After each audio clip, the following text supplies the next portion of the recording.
Thanks. That's bad. That's a big good one. Goodbye.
battle. Club Thomas.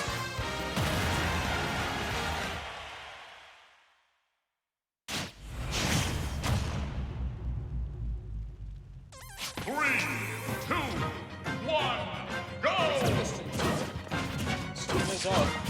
Stream is up. But the thing is, not everything is working the way it should. Oh, I think I got almost everything up. I also don't know if I counted the right first game. My bad on that part. But yeah, the other transitions aren't working properly, so. Oh, that's weird. Andy's going to come over and fix the transition one since it has the wrong overlay. Okay. At least we've got the main game. That's the most important one. We do. We have the game. The names are up there. The scores might not be right, but we'll see soon. Ooh. Some cards just a little short of recovering.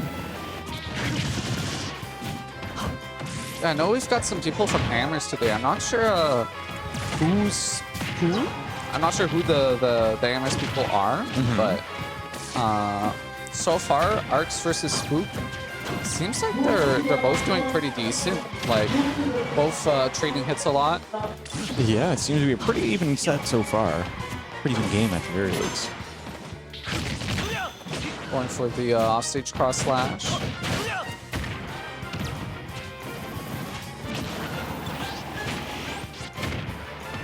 Almost gets that fair. But we've got Arcs holding on, doing good at the. They're both like. Spook is applying a lot of pressure, but Arcs is doing a pretty decent job at sometimes just stuffing him out with that pressure. Ooh, but they're both gonna trade projectiles, and let's just say Cloud was the winner of that trade. Absolutely. Spook is winning out on the winning out on the spacing game for sure. Which is something to say against a projectile character like Samus. Well, I imagine his speed probably helps a lot with being able to avoid that, like having good airspeed allows you to at least maneuver around those projectiles. Absolutely. Got the full limit break ready. Good catch. Good catch with the that's cross slash, right? No, that's blade beam. That's blade beam.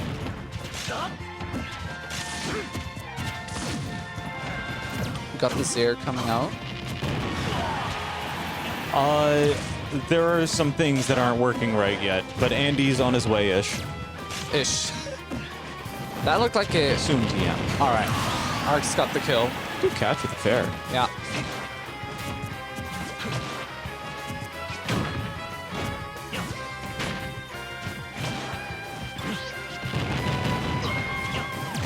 Right, Arcs makes it back on the stage. Starting to stack damage up. I did not see that, no. And that's going to be game 2. Good catch. We'll see if you reported the set properly. It looks like they're getting up. So it looks like it was indeed a 2-0 for Spook. For Spook over Arcs. GG's, boys. Absolutely. You get to face against either Buddha or Utix. Looks like you have a minute, huh? Yeah. They just called that set. So, and I don't imagine that set going by like particularly fast. So I imagine it could be a minute. Yeah. I'll probably get at least another game. Maybe not full set, but at least another stream game. Absolutely. Next up, my guess for stream call might be... Right. It was between that and Shuck3y and Drizzy, and I was gonna say maybe Shuck3y, but looks like we got Salty Bot Cheeks. Yo, I talked to Salty on his way in. He said he is going Pac-Man all season. Okay. This season is Pac-Man only. All right. I'm excited to see it. And he said he hasn't practiced. This Pac-Man's still pretty good, though. This Pac-Man's on fire, man. Yeah. Who else did I talk to? I talked to Apple. Apple is still playing Sora. Okay. So he's somewhere in bracket. He's right here with Biffman. Ooh. Burf mentioned that he's still playing Ridley as well, so that's going to be Sora versus Ridley. That's a lot of spins in the air. Yeah. All right, all right. Hey, man. Yeah. Oh, salty. What a good man. He's not just a man, he's the full package of man. He is a pack of man. A horde of men. A whole horde of men. All right, so now, what are his moves? Pac-Man? Yeah. All right. You have Hydrant. You've got the 1 million different neutral bees. Yeah, there's let me see, cherry, apple, orange, melon, Galaga, bell, and key, I believe. I know how most of them work, but okay, so it's bonus fruit, power pellet is the side B, pack jump is up B, fire hydrant is down, and nobody's ever going to use Super Pac-Man because Final Smash is off. But a lot of people also just say the trampoline as well. Smash Gauge though, I think having Smash Gauge on would be a fun tournament. Yeah, that'd be a really fun comeback mechanic. Wanna know what's a really cool combo? Tell me. Dark Pit. You can back throw into Final Smash. True combo at 0 to kill. All right. Well, I guess Shadow's having an easy combos for a run. big percent range as well. It's not like you have to land it at 0, but you can land it at 0. That's hilarious. Because he's just like the arrow shot. So he just back throws, and they're just lined up for him to just snipe you. That's hilarious. I love it. It is. Yo, who's this Bachis? Who does he play? Do you know Bachis? Yes, he plays Pikachu and Ra. Ooh. Yeah, it's the other Pikachu main. Also, personality-wise, he's known for being addicted to Red Bull. Okay. As you can see, he has this Red Bull right there. One for each nostril. Nice. Very impressive. And we'll get the player cams on eventually so you guys can see that kind of stuff. But yeah, I know he's been having a bit of a... I think he's been like having a little bit of a character crisis in the sense that he's like not sure if he wants to keep with Pikachu or if he wants to go with Rob. So Rob's a lot easier, or maybe he wants another character. It's a lot easier, isn't it? Just bear with us here, folks. We're just getting some of the technical difficulties sorted out. Maybe we can get player cams back up and running as well. So Salty and Bachis are diving into Pokemon Stadium 2. All right, so we've got Bachis starting off with Pikachu. Personally, the Pikachu Pac-Man matchup, one of Pikachu's worst matchups actually. It's still even, but it's one of the worst. And like for Pikachu, even is considered one of the worst. He has like 2 losing and like maybe like 6 even matchups, you know? Okay. So if you're an even, you're one of his worst. The Hydrant likes to absorb the Thunder Jolt a lot, so you kind of don't get to just use it as freely. Or you can still use it, but you don't gain as much from it, is the thing. Okay. And also just in general, like, Pikachu's really good at kind of having this ground game. And the Hydrant just kind of like makes him have to jump over, which like isn't the end of the world. He has amazing arrows too. But like, it's still like not the best, especially when you can't have the Thunder Jolt as well to help defend you. I'd say Hydrant's probably one of the biggest things that helps Pac-Man in this matchup is what I'd say. Makes sense. It's a really good ball. Yeah. Back throw, almost gonna kill. But both players have pretty high percent. Oh, the Hydrant betraying Salty, saving Bachis from that forward smash punish. It was so close. Oh, good catch at the Hydrant there. Oh, he's got the Flan. He's got the Thunder Flan.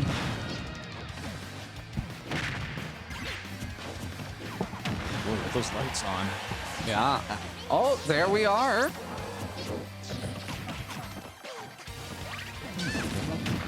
Oh! That's the Red Bull.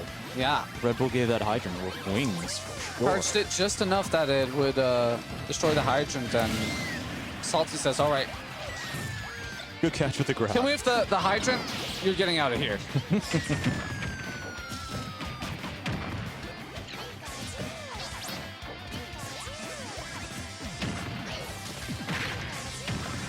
Good hydrant play. Oh, look at that. He's got barely nicked by that Thunder Jolt. Yeah. It still went over him, too.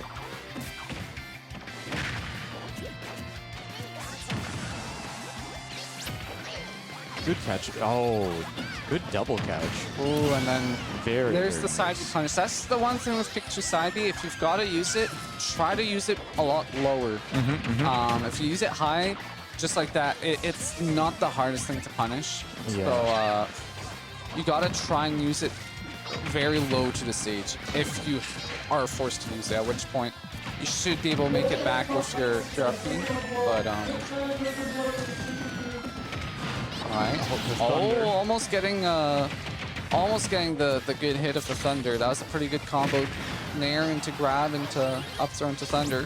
Very close to getting the drag down. He goes for it again. Yeah. These cheesy moves. Ooh, and Oh, the the combos, combos. the Pac-Man combos. Salty, pretty good at the Pac-Man combos for sure. If he has Galaga, you want to be careful.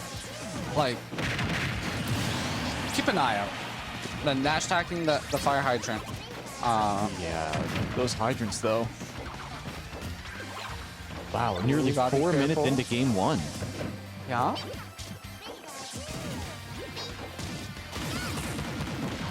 Okay, Bachi's getting some good percent. Oh, getting hit by the bell, but Salty not able to convert anything off of it. Nice use of the orange. Punish. Ooh. And there we go. That's the hydrant. Kill. That's the thing you gotta be careful of hydrant. Pikachu doesn't have many good things to destroy to break the hydrant in one hit. I believe hydrant has like around 14 HP. Okay. So once you've done 14 HP, it'll launch and it'll go at whatever angle depending on that last move you used. So just one dash attack with Pikachu, not enough to break it. So it's very easy to punish after one dash attack. Compared to, for example, if the Pac-Man has hit it a couple times, or you've hit it a couple times with a Thunder Jolt first, then it's a lot safer to go at it. But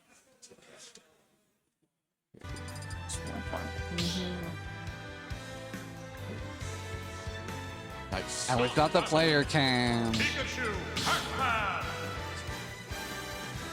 Awesome. Awesome.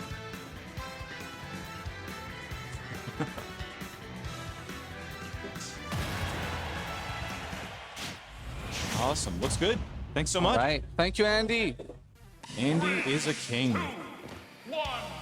Oh, it looks like Buddha just won his matchup, so All right, your opponent will be there eventually. I'll probably be called soon then. Popping You're in out. here, game 2 on Kalos Pokemon League. Yeah. This one is Bachi's counter pick. Whether it's a Pokemon comfort pick or whether he has some kind of strategy with these platforms and the big stage. I will say, it is a really nice stage for Pikachu. Pikachu likes the FD-like stages, just like no platforms getting in the way of your combos. And garrisoning the wall, really nice. While you're recovering, you can just throw some Thunder Jolts onto the wall. It's going to Yeah. go up and cover you when you try and get off ledge. Kalos is definitely one of Pikachu's favorite stages. But to my knowledge, I believe it's also a stage that Pac-Man likes. That was So, a good parry from Salty. I think all that time with and then a little too long. the dash attack just barely not reaching, and then he's just gonna use that. Good off the wall. Going for a lot of spikes, which I don't blame him. It's Pikachu has a really good down air. Going for those Vans combos off the wall.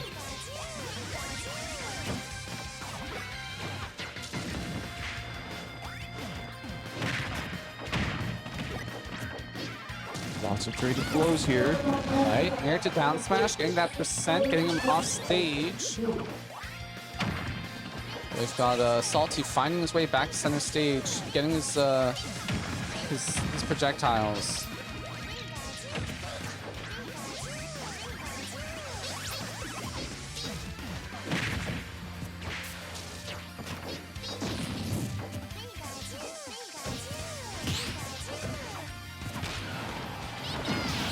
Oh, that was a close thunder coming out from Bachis. Oh, looks like I'm gonna have to head out, but I got you, but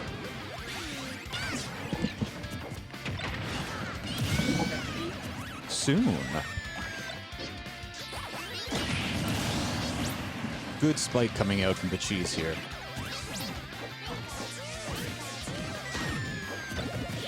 With a one-stock lead, it'll be interesting to see if Salty can close this out. Or if Bachis is going to pull himself back in before taking on a loser's bracket.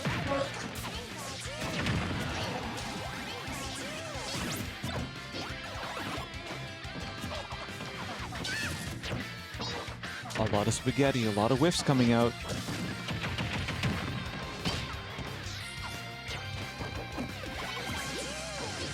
He's got the melt, he's got the flan, he's got the pudding. If he lands that, Bachis will be finished for this game.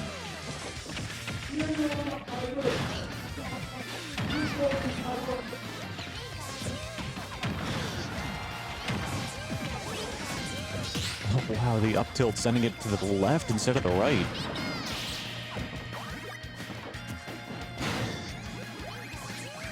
That was a terrifying...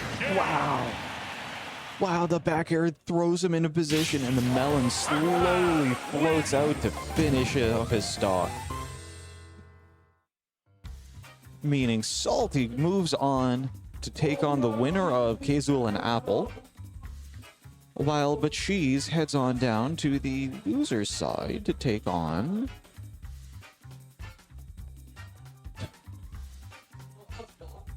Let's see... There's AA.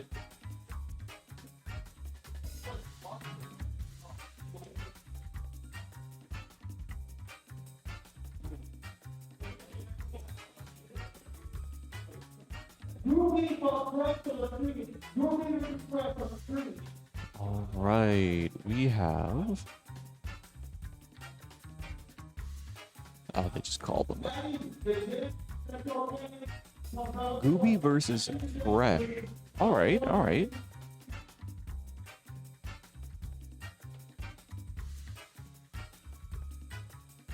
This should be good.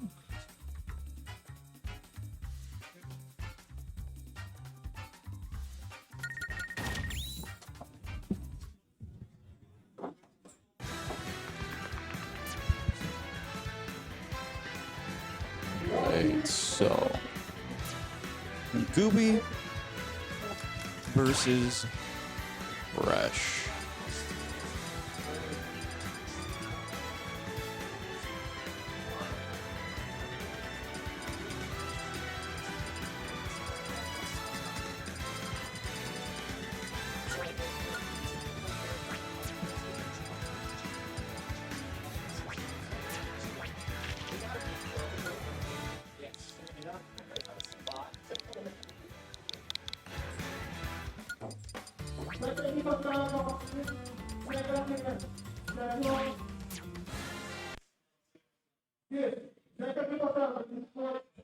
Right, getting our controls set up here. One of our players wasn't able to connect, but we've got a pro on the scene.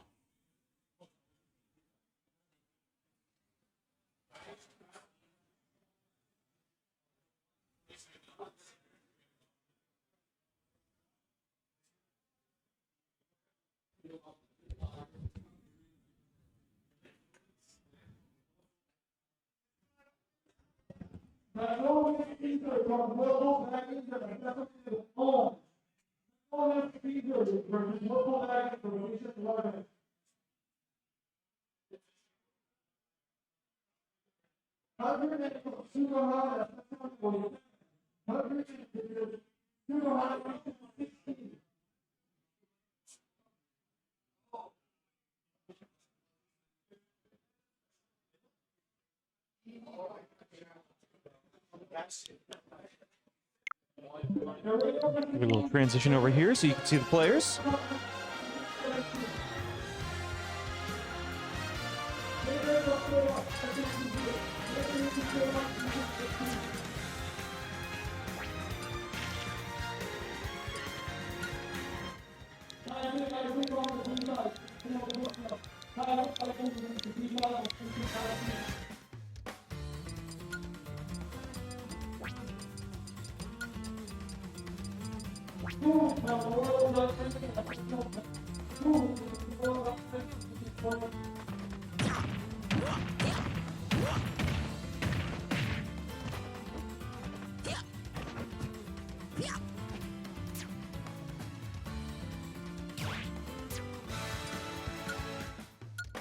All right.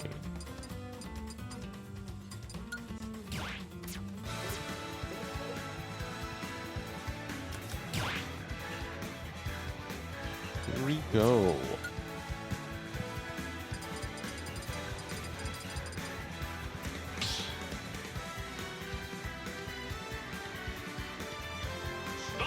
Let's hop in with the character select here. Let's load up in a game with Fresh versus Gooby.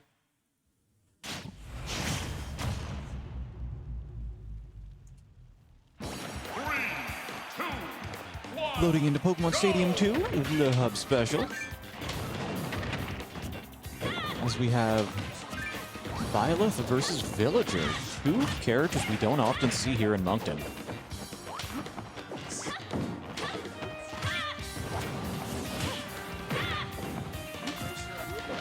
I wonder if we're going to see any arrows get caught by Villager and thrown back. That'd be an epic play. Wow, good catch and knockdown. The early game spike helps Gooby take the lead in this set.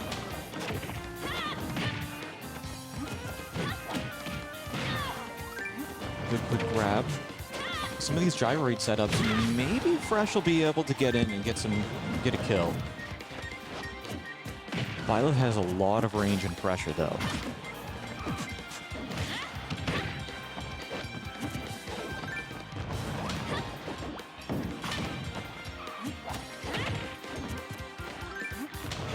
So the pivot grab's coming out, but to no avail.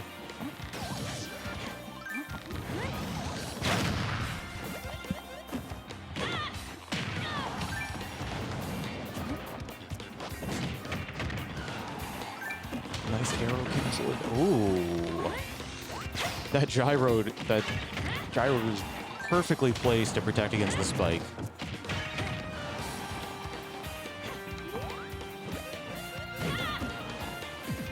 Gooby going for the spike and the smash on the corner.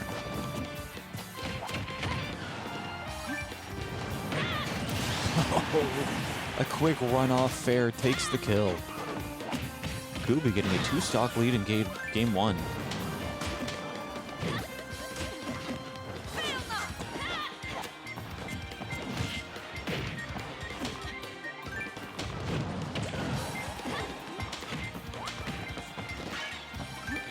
Gooby nearly at max rage. There we go, max rage.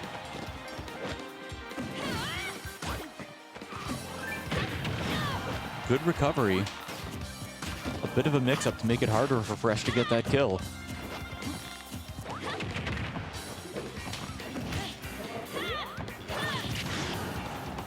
Up smash, sending Fresh flying.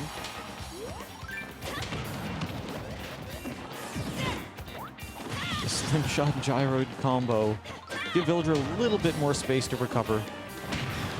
But with the amount of pressure that Fresh is sending out, or Gooby, the amount of pressure that Gooby's sending out, it's going to be hard for Fresh to come back in this game. And with the shield break, that's the end of this game. Gooby grabbing a solid 3-stock. That was smooth, to say the least. Well, let's see if Fresh can do anything to pull himself back into this set. Very well played and clean Byleth.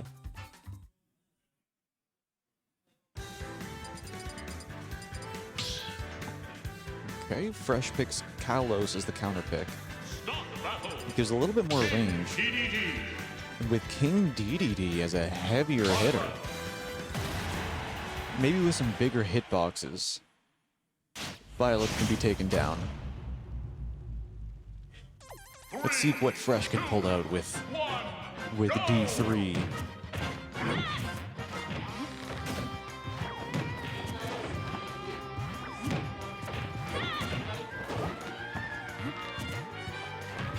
Gordos have a unique way to protect against them, and if you don't know how to counterplay against them, it can be a little bit difficult and oppressing.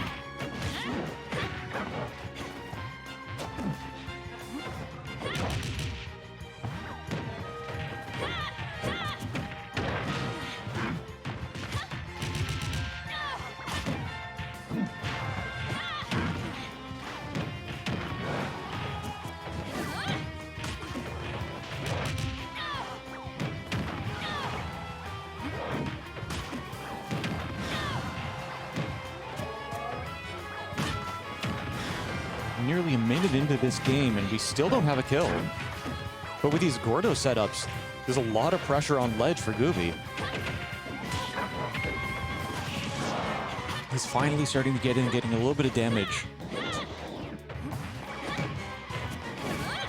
He may be ahead in the set, but he's not ahead in this game. Not just yet. Up smash sends Fresh off the top. Nearly. That Gordo. Good roll read.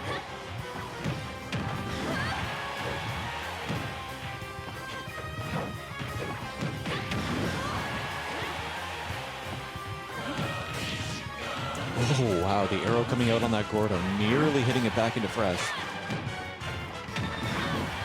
Good catch with the Gordo that time. This Gordo game is so difficult for Violet to get around. Wow. First stock going down. Nearly 2 minutes in.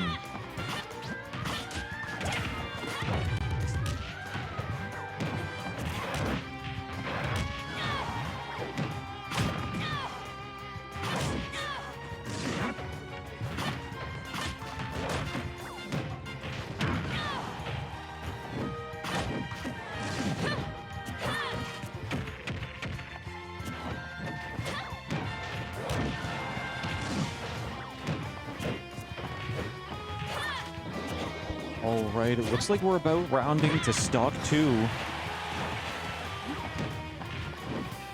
The DDT's so heavy.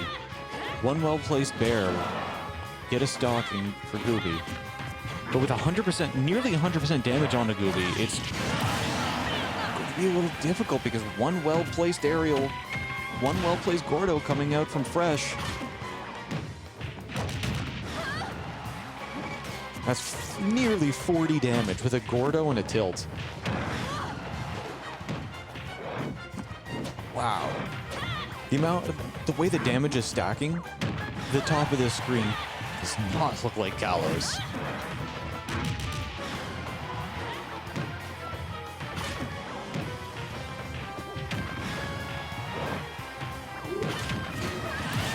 All right, Fresh is up by an entire stock this game, with only 3.5 minutes left. Gooby's gonna have to change something up if he wants to take this as a 2-0. Oh, Fresh catches the arrow and shoots it back. And with a full stock lead, Fresh can take some of these hits without too much worry. Good catch with the back air. Wow. Good catch with that fair coming out from Fresh. Winning that with a 2-stock lead. Not bad at all. After that 3-0 in game 1, it's good to see that there's still a lot of action going to happen in this set.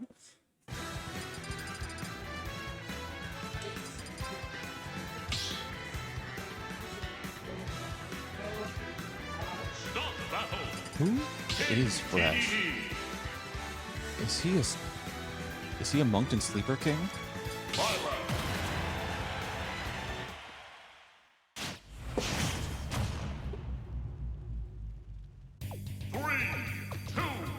All right, here we are, hopping in game 3 into Town and City. Looks like Fresh is going to keep with the DDD. Worked out for him in game 2.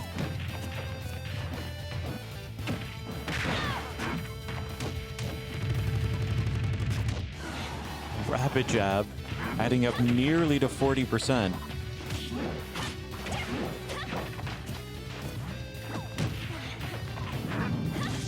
Oh, the roll read didn't come out.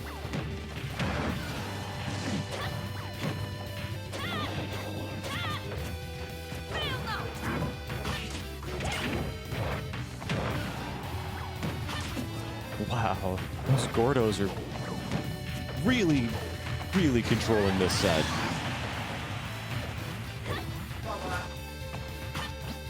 Good kill off that down smash. Oh, wow. While this down smash doesn't get the revenge kill. DDD's so thick.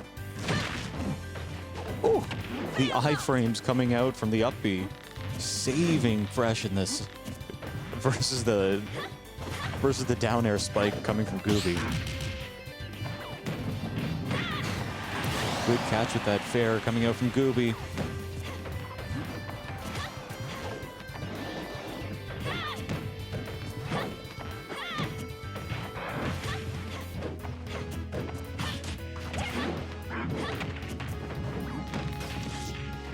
Pretty much tied here in game 3 of winners round 2. Let's see who can pull ahead in these next couple of interactions and grab the stock.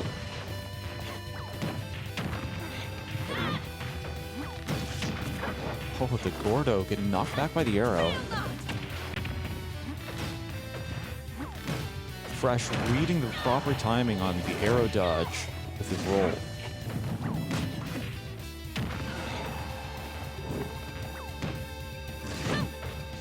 Oh no, Gooby going for the spike, but not having his jump so he can make it back onto stage.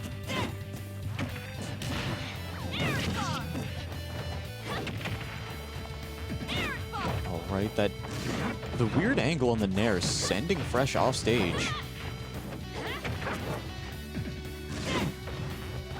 Gooby trying to two-frame it. A two-frame could be exactly what he needs to get back in this game.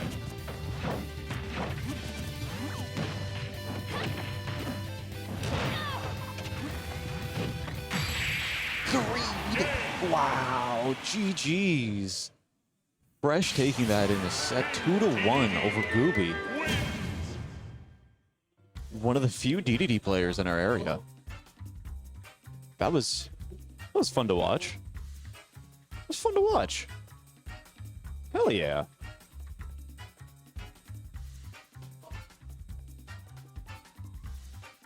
All right, all right. Well, good evening. Hello, everyone. How are you this evening? I hope you're enjoying the stream so far. We've gone through 3 sets. We still have a bunch left. We're only in winners round 3 thus far. So we still have winners quarterfinals, and then we make it into top 8 from there. We had Land of Hope that just passed last weekend. You'll give me a good game? Yo, ShaaaawnCena on stream versus Expired Taco, E-Taco. Hell yeah. I haven't casted an E-Taco game yet.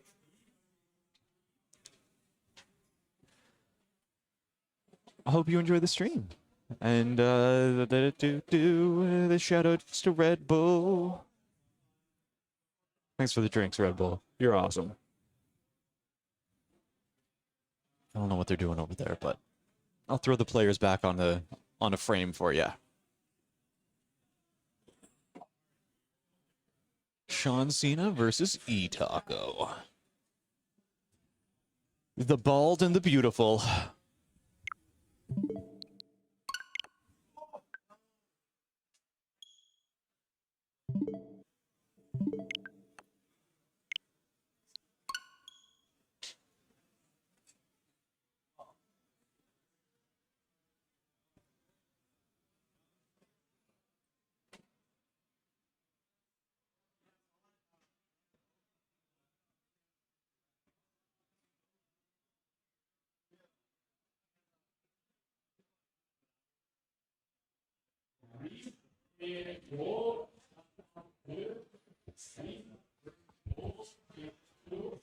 Okay, so they're just setting the controllers back up.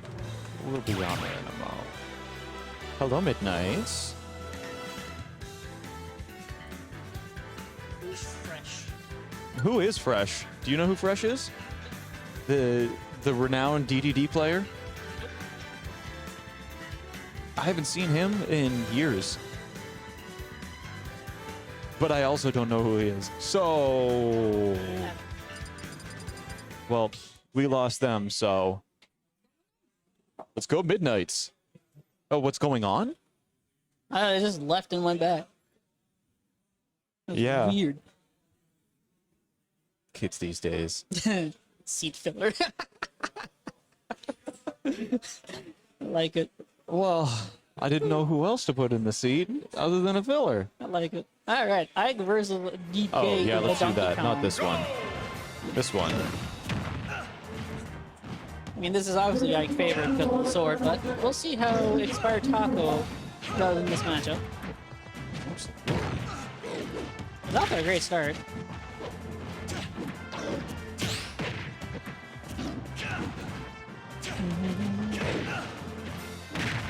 Good head. It's air dodges though. Thick gorilla arm range. He's a gorilla, right? Oh, wow. Oh, the near spike. Oh, that would have been pretty cool. Here, coming out. Would have been a really, really useful hit to bring Itaco in the lead in this set. Now, like, the percentages are catching up. Oh, Is it? not anymore. That Ike is dead. Yup. Like, this matchup is pretty Ike favor, but the second DK gets that grab like that, I can't do anything against it. Well. Oh, man. Oh, Getting the a neutral donkey B. punch. Getting a neutral B off stage like that is Ike. The two frame is so deuce. Yeah, I just need to actually know the timing of when to slam it down. Oh, that... Oh, good bear. Not bear. Dare. Dare to up air spike.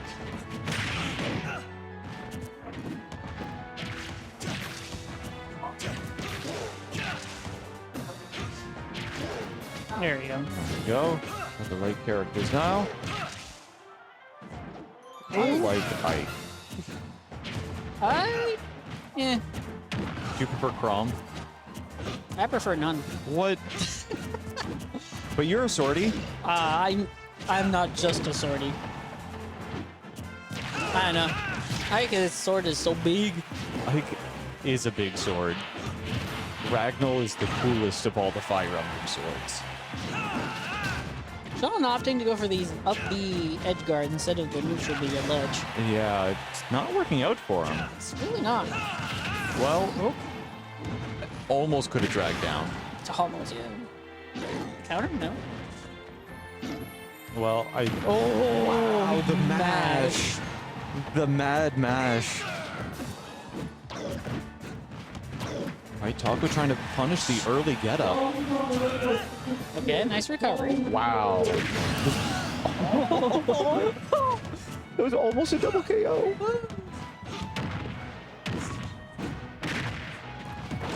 D-Taco piling on the damage on Sean's last stock here. Yeah. I don't... Is it back to ShaaaawnCena? Yeah, he's not Sumaran anymore. Oh, Edouard Sumaran. no subby subs. No. It's the new season. It's the new season, so he might as well right. go back to his old name. That's true. I talked to a couple of people about who they're playing this season. Salty's back to Pac-Man. Yeah. Tried to take a stock off my Robin, and I said no. Well, I'm hoping to see a lot of Ike this season from Sean. I think he's gonna stick with him for a long while here. Only pulling out the pit throw when he's not feeling like the matchup's pretty good. Yeah. What the risk? Raw. Why would you? That was wild. Oh. Wow, Yeah, this is what is he opting for here? Just the good fair. kill. Wow, I that think was that would have killed him if he missed. that was a lot of pressure. Damn. You send yourself off stage. If you missed that, you were done. There's some good catches in that though. Yeah. Like the grab in between the swings of the up B. I think it was just on startup. Yeah, it was still Yeah, that was before still. the first swing. I mean, it was still cool. So, The courage, the cojones on this boy. yep, it is a night player. Yep. And they know how to mash. What's the Spanish word for courage? So, same characters, new map. Let's see if Itaco can bring this back.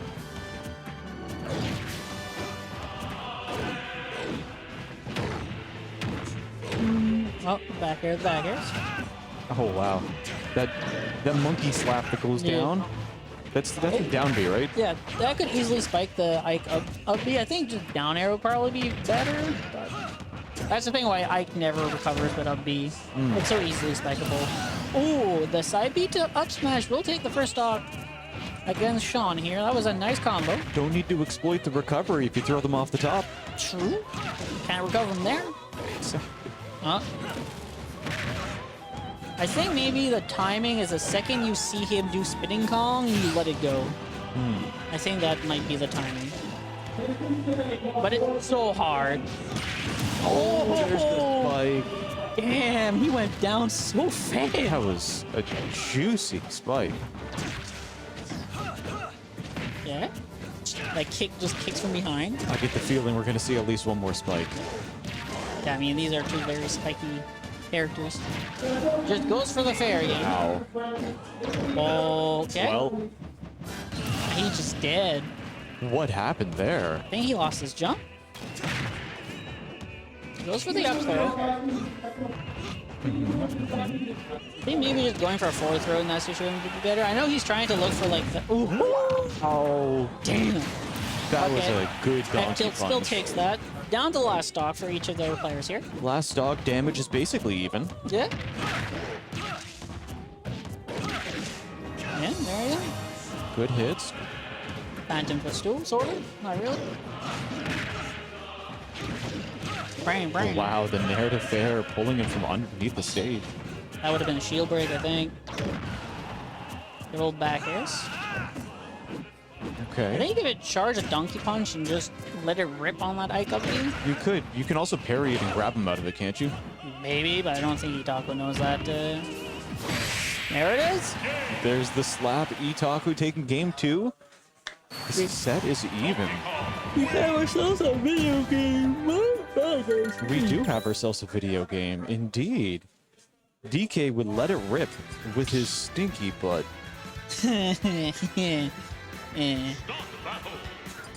Don't even listen to that guy. He just likes to start trouble for no reason. Well, it's. I mean, he's so bald you can see what's on his mind, right? Yep. You're not wrong. Hopping into game 3, ShaaaawnCena going off of Ike and hopping on to Aegis. So as we said earlier in the set, it looks like Sean's feeling a little pressured and not feeling the Ike in this matchup. It's probably the poor recovery versus DK. Opting to go on FD. Yeah, Interesting that's choice. true. That is Sean's choice to go to FD. I mean, the Pyro will have such an easier time to edge guard this DK. But I don't know if the hero recovery is more explodable than Ike's, to be honest. That was a nice side B recovery from Sean there. Oh, wow.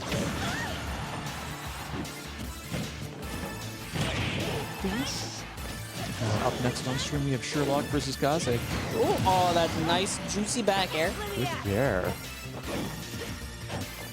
Oh, Spinny Kong will take the stop. Nice. That armor coming through for the Donkey Kong. Have to admit, like the 1 to 2 seconds of invincibility after you die and come back, that's such an underrated mechanic.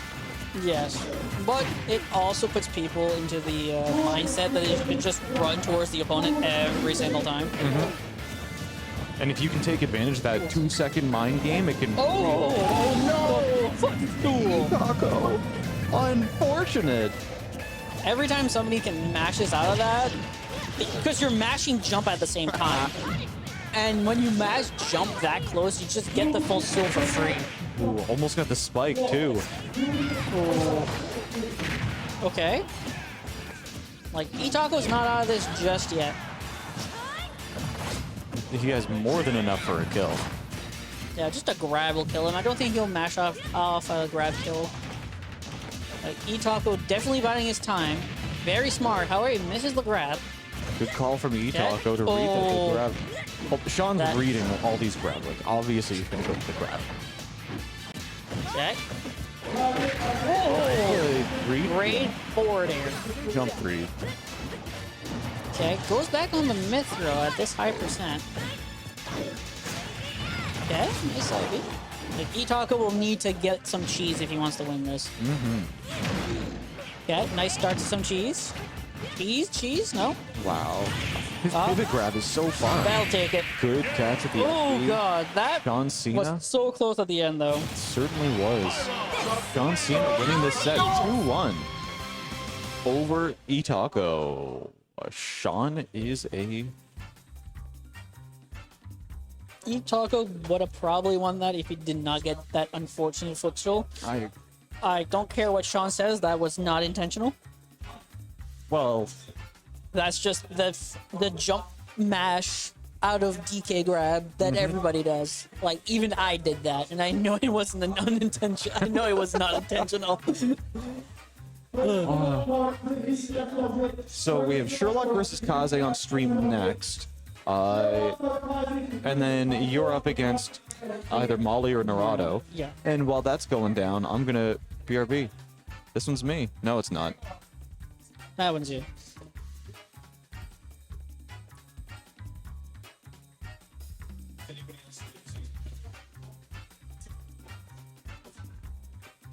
Playing DK like he's on Wi-Fi. No. These mics are tough. Unlike me, I break like a twig. Alright, let me switch off the cams here.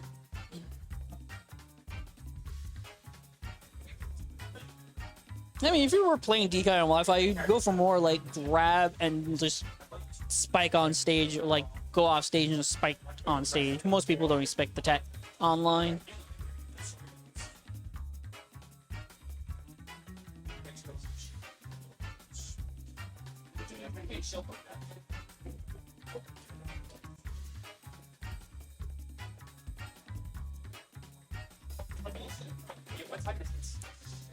Time for you to get a watch. 6:53. I don't care.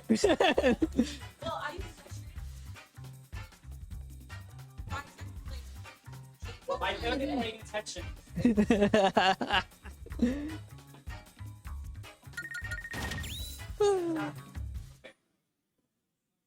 Sorry, I should have said I called the puel. I called the puel. Only the second worst joke to that question.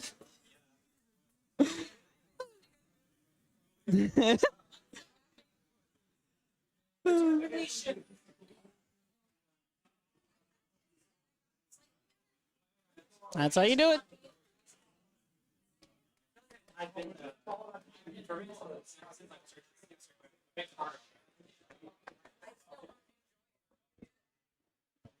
It's better.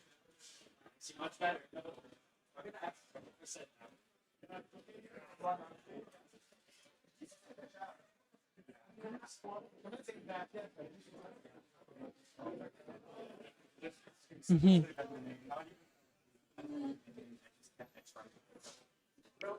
Yeah. No, that's a fair point. It's just this community, Moncton, is really bad at mashing. Like, half of us can't mash for shit. So, I think that's why he just goes for the Kagura throw kills every time. He's just used to it. But then Sean decided, like, nah, man, I know how to mash.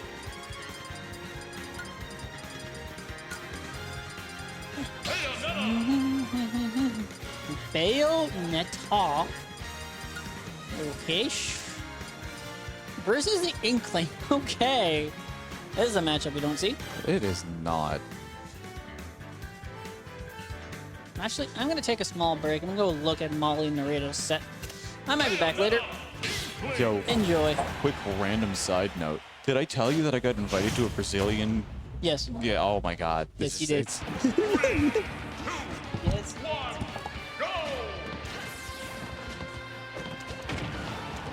gonna hop in a game here. Going into Le Hub PS2 as game 1 versus... Alright, Midnights. All right, Sherlock versus Kaze.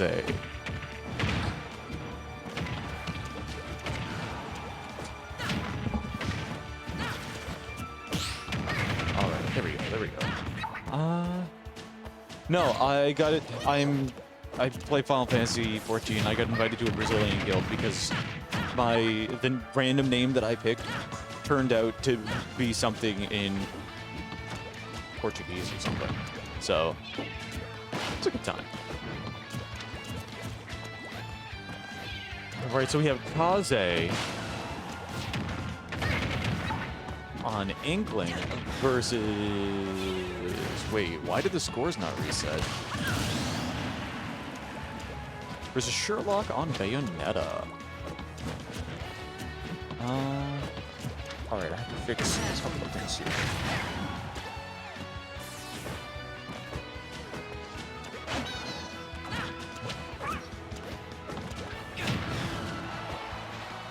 There we go. Awesome. So I missed it, but these stocks are even again. But a minute and a half into game one. Both stocks are even. The damage percent is pretty even.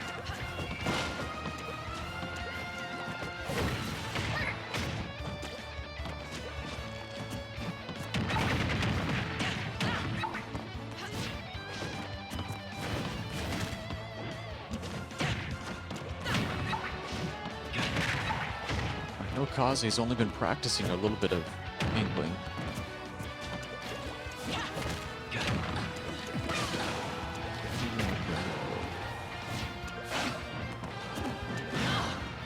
But I think they're both kind of sussing each other out to see where they are today.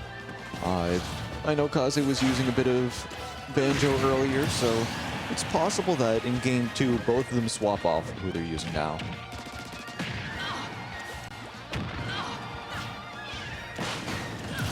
Good catch with that ink grenade. I saw on Twitter the other day, Sherlock mentioned that with the amount of complexity that there is with Bayonetta, he wouldn't be maining her or even off-maining her. He'd just be having fun using her here and there.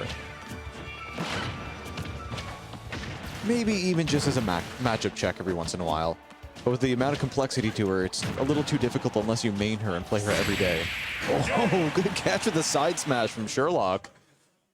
Going up by a game. Sherlock is a liar. I don't think he's a liar. I think he just plays a lot of Pokemon Go.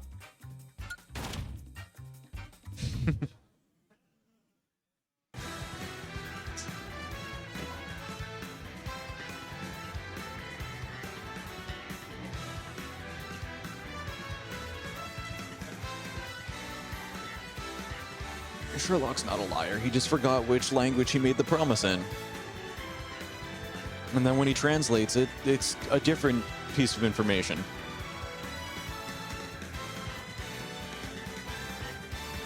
Sherlock's a great TO, and we're lucky to have him.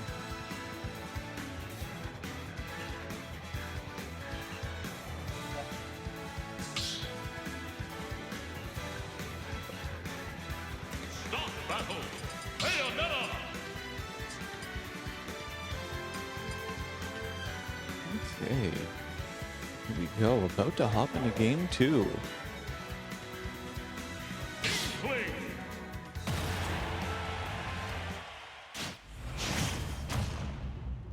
All right, both players sticking with their characters.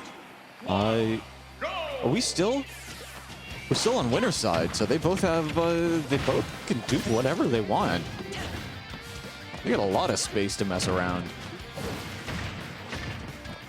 Going in to game 2 on Pokemon Stadium 2 once more. Sherlock with a 1-game lead. And Kaze with the mental reset since game 1. It was a really close one. They were both down to last stock. But we might see some change up with the recovery options coming up from Kaze, because it looked like he was getting caught a lot on his recoveries.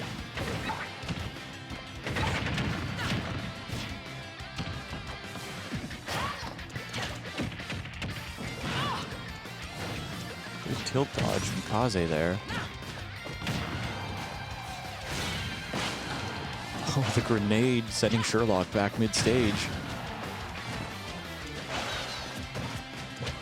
These different options are making it a little easier for Kaze to get back to stage, but he gets caught by the witch time and smashed off the top. Sherlock taking the lead.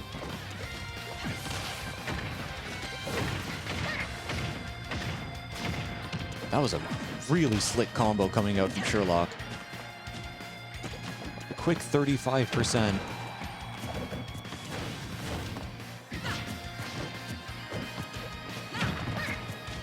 Most of these characters, most of these light characters get thrown off and drop a stock around 150-ish against other light characters, but sometimes you drop it a little early when you get pineappled onto the stage. Right, Sherlock?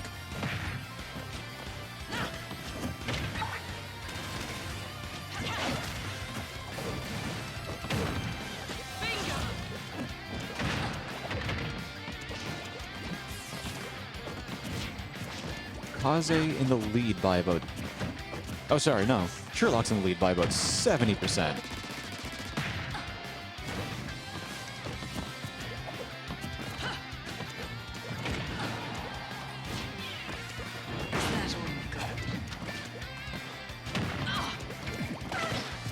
Oh, that was a close catch with a down smash.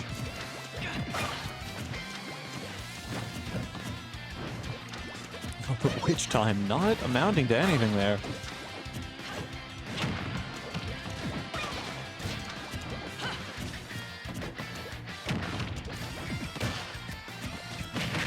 Three minutes in and we still have 4 stocks available in this game.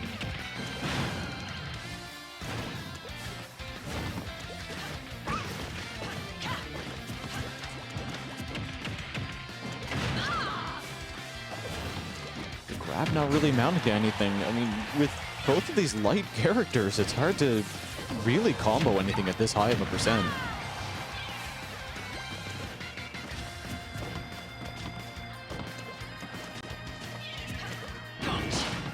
Good catch with the witch time. Smash off the top, taking that kill. All right, Sherlock was in the lead, but he SD'd, evening out the stocks, giving Kaze a chance at bringing this to a game 3.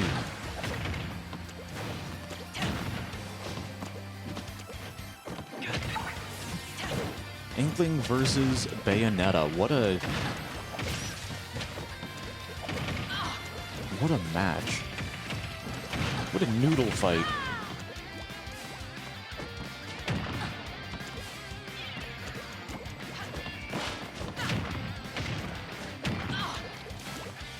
Sherlock's gonna have to get these wet noodles all over Kaze's. Go, go, go!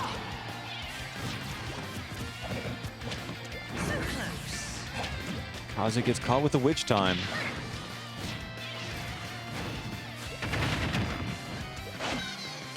Oh no, Sherlock tried to pull off some cheese, but he got diced. Kaze goes up, another win, or a win in this set, bringing the set to 1-1. Giving stage selection to Sherlock.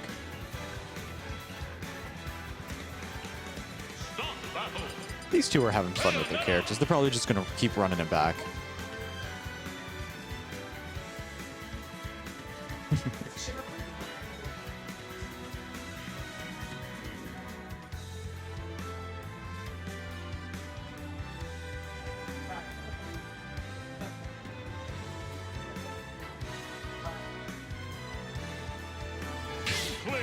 Just exchanging a little bit of friendly banter before popping into game 3 here. 3, 2, 1, go! All right, game 3. Straight back to the Hub Pokemon Stadium 2. Both fighters have taken 5 stocks Both fighters have taken one game. Let's see who's going to take another game. Who's going up to 8 stocks? Who's going up to game 2? How do we even commentate? How do words work? These platforms are going to play an integral part in Sherlock's game. I think he's going to do some interesting things on ladders, or on ladder combos this game.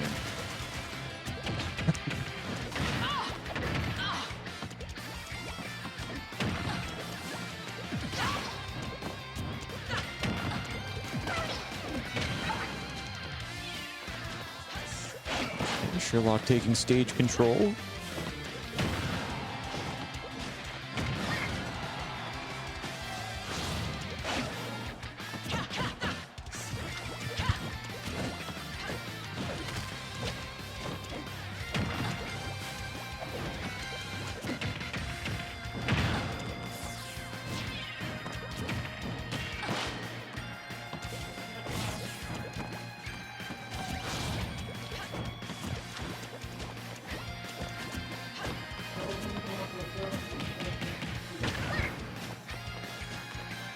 Okay, we're nearly at the end of stock 1 here, almost 2 minutes into this game.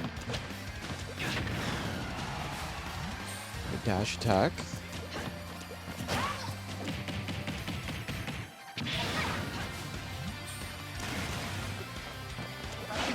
Alright, Kaze's holding on to this stock. 2 minutes in and the first stock is dropped. Am I winning? I'm always winning. I am winning, son. How could I not win? I've got the most marvelous Pac-Man in Moncton talking to me right now. Is he here, though? Is Blinky here, though? But there's no Blinky. We should play some T Pac-Man. We got a 1-1 here, dude. We had Salty standing here, but now he threw himself on mic. We're down to the last stock for Kaze in game 3 of Kaze versus Sherlock. Did Sherlock like lose a game and then just go Bayo, or like No, this has been he just stomping this game? It's been this all set. The whole set has been Bayo versus Inkling. And it's been I am confused and it's delighted at the same time. It's been like last hit, last stock. Both every Sherlock's game. got a bit of a lead this time. Kaze's gonna really have to start putting in the work. He is. Sherlock's got to be careful though. Bayonetta is a character that is a bit infamous for struggling to kill in this game. If you're aware of the few kill options she has, then you can make your stocks last a while, and that might just be what Kaze needs. But he needs to avoid taking too much damage because he's still got to take a full stock until he's in the game. Absolutely, but Inkling kind of suffers from the same issues where there's not much kill potential without reaching like 200%. Yeah. So And all of their kill moves are going to put themselves in danger of the other. this has been a long set. But that up smash is just what Kaze needed. 75% on the board, not undoable. Sherlock's going to want to close this out as fast as he can. This is the last stock of this set. This is winner's side though, so whoever drops this stock still has this 1 extra life. It's a tight match for that coveted winner's quarterfinal spot. Yeah, we're approaching 18 minutes in this set. A best of 3, nearly 18 minutes. Sounds about right. With these two characters, I could see it. Kaze is playing so passive right now. He's trying to keep the stock. You gotta watch out for back air and jab from Sherlock. And of course, you can't forget about witch time. That could spell certain defeat. There have been some good witch times in this set. I wonder if Roller F smash just might do it at this percent. I believe. Bayo's is a light character. And with that little bit of extra rage. The percent difference is basically negligible at this point. Oh, this is crazy. Kaze has brought it back so far. Can he close it out, or is Sherlock going to get the jump on him? Just a couple of solid back airs. Oh, no! He finally comes into play. Which time? Sherlock Wow. finally posts it out, but not without causing making him sweat buckets for it. That was a 20-minute set. Now I'm on. Yeah, now you're on stream, huh? Good luck, Salty. Sherlock ran off from the set saying, my Bayo can still win. I can still get wins. Wow. GG's to Sherlock. We got Salty versus Shuck3y next. That's a mouthful. Shuck and Salt over there. All right, all right. That was a good set. Sherlock versus Kaze, dang. Despite it being a really long set. That was a good set.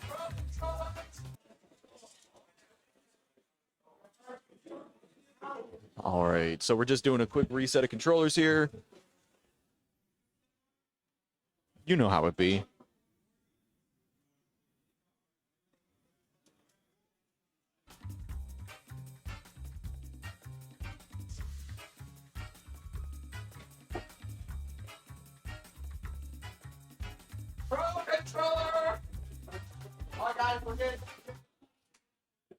Salty's gonna come cast his own game.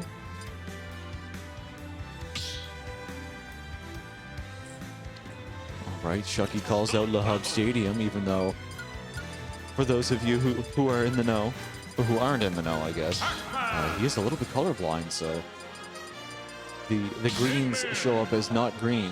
Pokemon Stadium shows up as purple and shows up as brown instead of purple. Like the purple Greninja is also brown and kind of camouflages in, so it's a little difficult to play against. Kind of came into effect during the Land of Hope last weekend. Oh, sorry. Let me just hop over to here. There we go. So Shuck3y's pulling out the Min.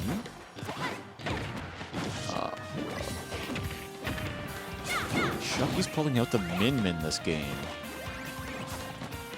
While we have our boy Salty on his patented Pac-Man.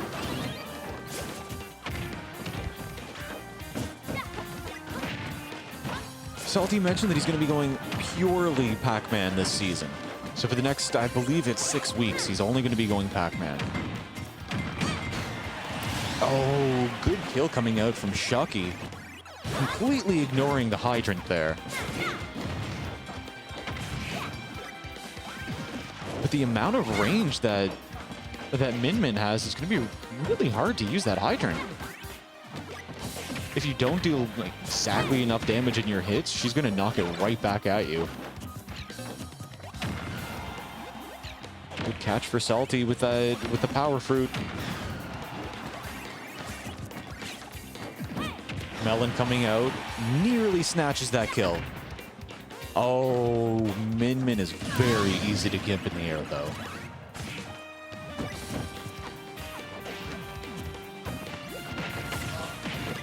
There we go, even stocks. These combos. A single jab coming out from Salty didn't amount to much, but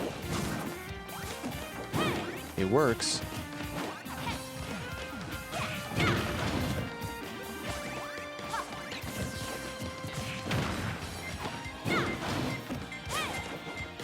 Salty pushed onto ledge here. Not a good place to be against Min.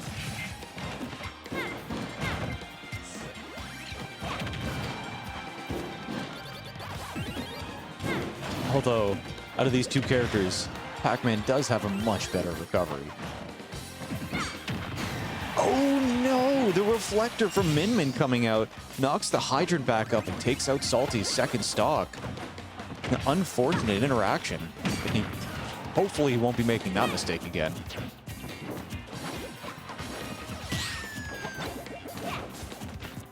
Good early bit of info to know about in game one.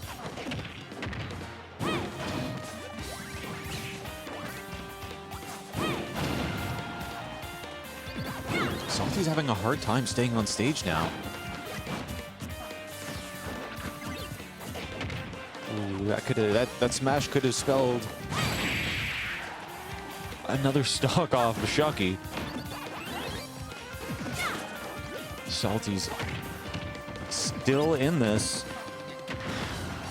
But one well-placed shot will finish off this game.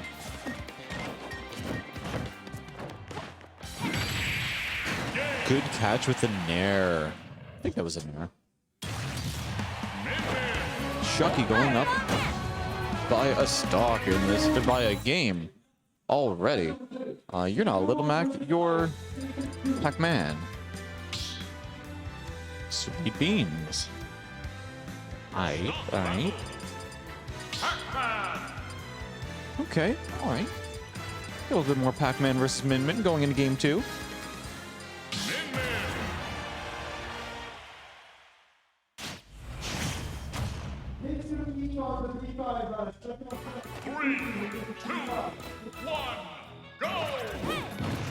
Alright, popping into Town and City for game 2. Salty is already below stage, which is not a great place to be against Min. Although, probably take less damage than above stage. Oh, Salty getting stuck in his Lucky Fruit routine. Dropping his stock early. Not how you want to start game 2 when you're down by a game.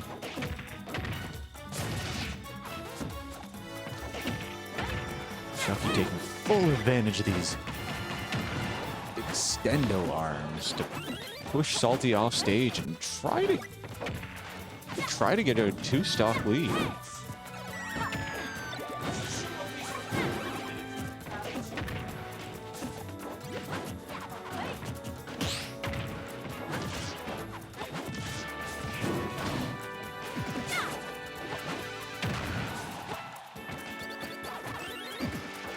Salty's back on stage. Trying to pressure Shuck3y off. That key just barely missing. Alright, the back air coming out to finish off Shuck3y's first stock in this game.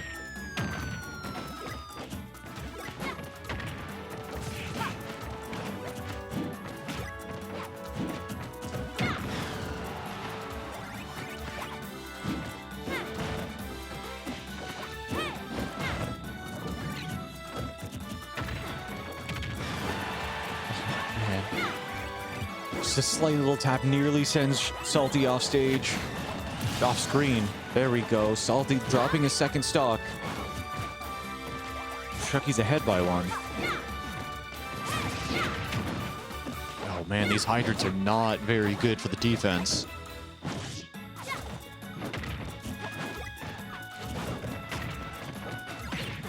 Good roll read.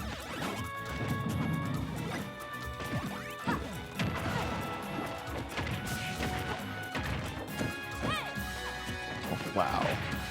These interactions are all so close. But most of these actions are being... Oh, that's a low recovery coming out from Salty.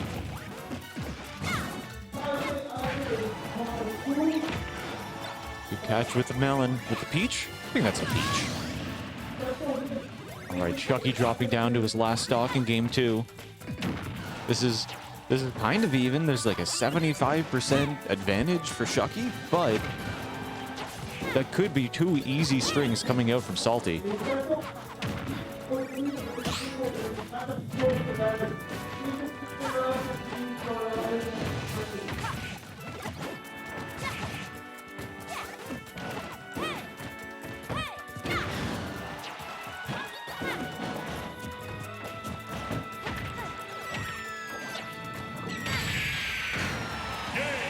Good catch coming out from Shuck3y to seal out game 2. And beat Salty in a 2-0 set. Going up to, I believe that's winner's quarters? Alright. Come on. Yeah, that goes to top 8. So they were playing for top 8.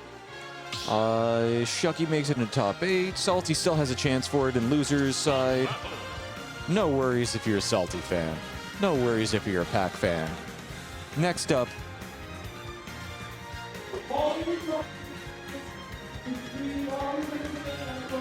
Next up, we have Moli versus Middnights on stream. Hell yeah. I haven't seen Moli around here in a minute. And again, I haven't been around here in a minute, so... should be a good set. Middnights was bragging about how Salty wasn't able to take even a stock off of him earlier.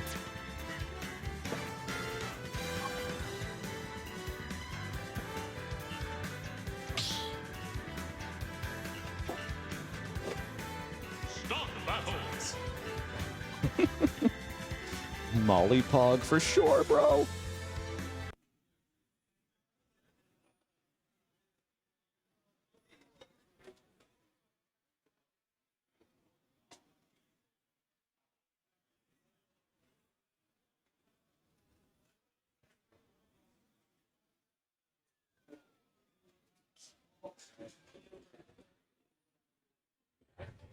All right, we're almost hopping in the game here.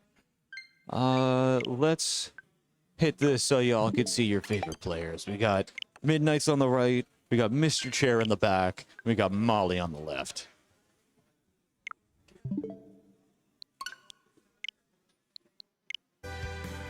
Why would you want a wooden fork from A&W? Those are made out of like popsicle wood. Come on, Beanie. What are you thinking?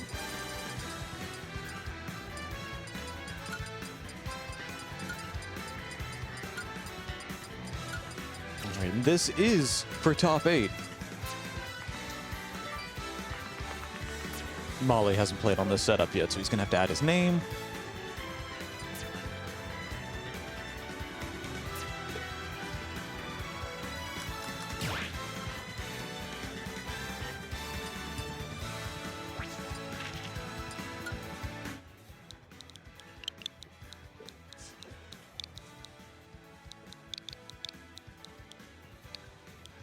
I think that was Vortex that just sat down.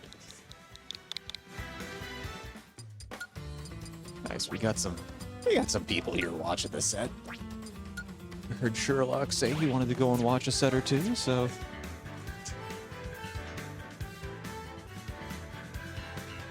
Okay, Moli wins RPS. Heads into stage select.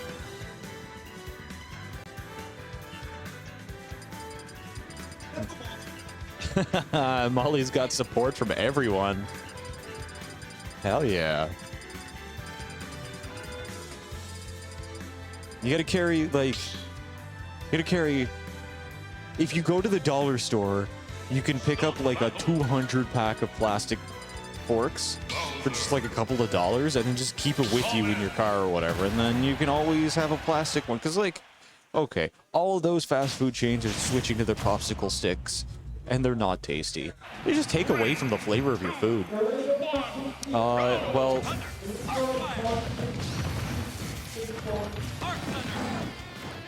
I'm really glad that we got more Bowser on the scene.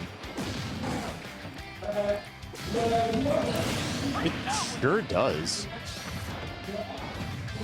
Alright, that was a quick first kill coming out from Middnights. Moli remembering what it's like to be a Bowser player against someone like Middnights.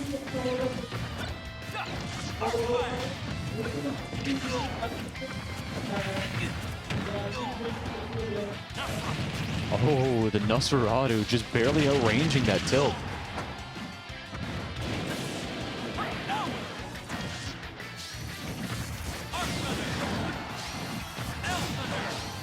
Bowser's runoff fair wasn't enough to take out that Elf Hunter.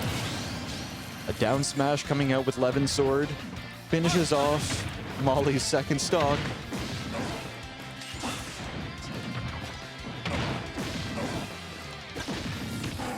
Wow. Middnight's running out, nearly gets the spike.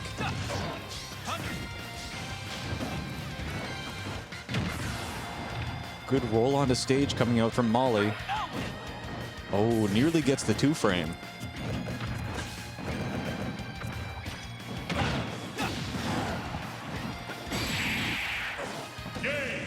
fast fall coming out from Moli puts him in the perfect position for Middnights to hit him with that fair and seal out game 1. All right, all right.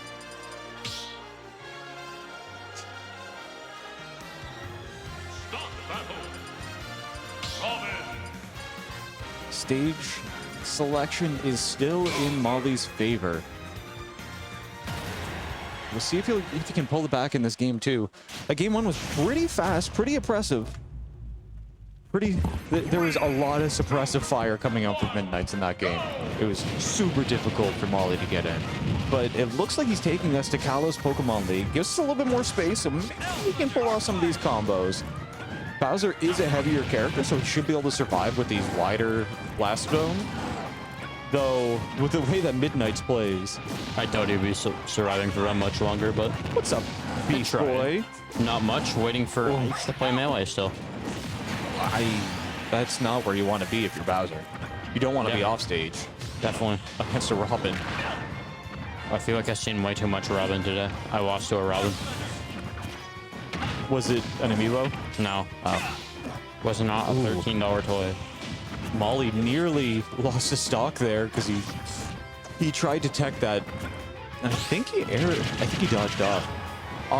Not yet, Beanie. I'm still waiting on an answer back. It's probably happening within like the next month or so.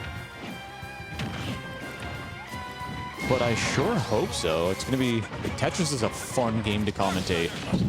What was gonna be Tetris bracket you? Tetris 99? Yo, I'd be down for like a Dr. Mario bracket at weeklies. Anyway, we're still in game 2 here. I sure will. I'm gonna go because I don't know when Ice is gonna play, but I'll be back. Good catch coming out from Moli, taking the first stock of this set. And with 90%, that's all you need with Bowser to get another stock off of someone.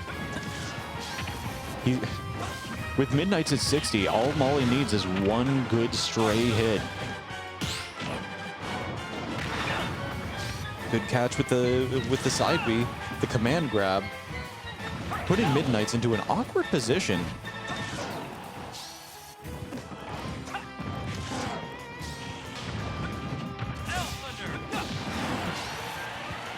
Nice fair into another one, sending Moli off screen. Good catch from Moli with the tilt. Even stocks on game 2.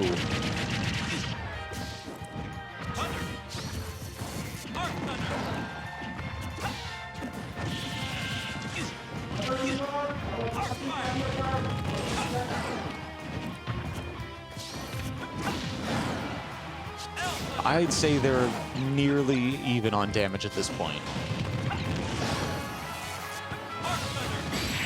But being off stage like that as Bowser is not where you want to be, so that damage difference is not in your favor at all. Wow, the dare nearly finishing Moli off the top. Ooh, Thoron. Wow. Juicy Thoron, shot out straight from the hip, finishes off Moli in game 2. That was a close game 2. Wow. All of you Moli fans at home, make sure you send him your support. It's not often somebody takes Middnights that close in game 2.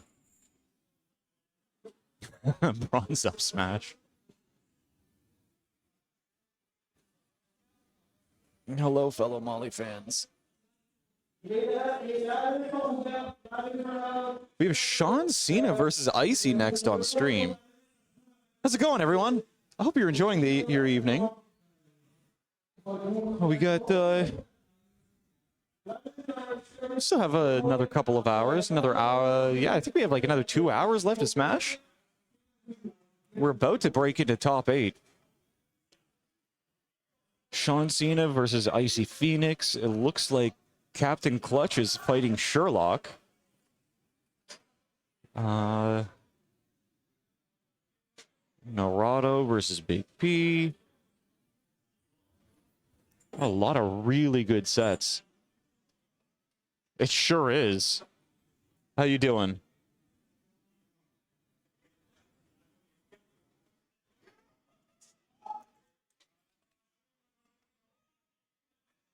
Wait. Should it be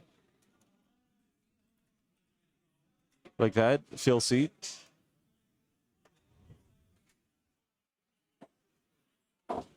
He's a good guy. He's a little camera shy, yeah.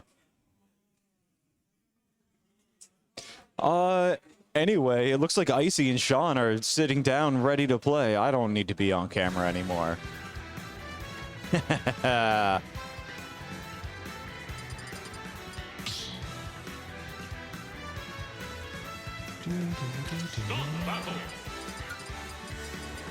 ShaaaawnCena versus IcyPhoenix. I haven't seen who Narado's been playing today. No. Oh, whoa. I totally can't see from here. No, I'm trying to see something else. Anyway, we're hopping in a game. Cool. Pokemon Stadium 2. What are the chances? I'll fix cameras here in a mo. Sean has been playing a lot of Ike lately. That wasn't the right one. This is the right one. Like that. Smolder Mole. Perfect. This is a really even player matchup. I agree. I love watching these two fight.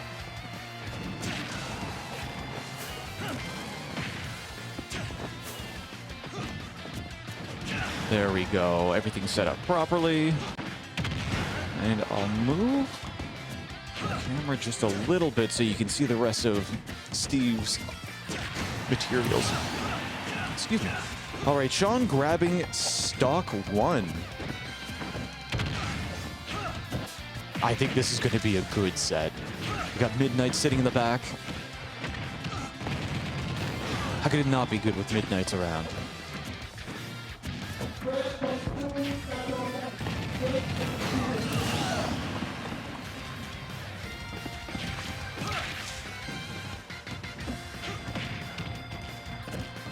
All right, Icy grabbing a stock back here.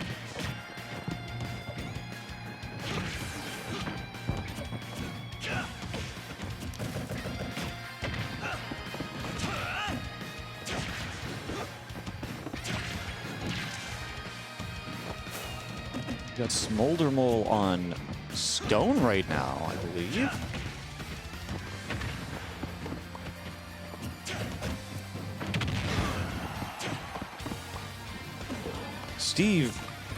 Steve is menacing. The fact that he can footstool you while you're in shield and then down air and hit you with anvil while you're footstooled out of shield, that's pretty rough. Ooh, Sean running off stage to seal that second stock. The gold upgrade coming in from Icy. Slightly less damage, slightly less knockback. But it's all you need. Stocks are even here at the end of game 1. 1 stock each, 2.5 minutes into this game.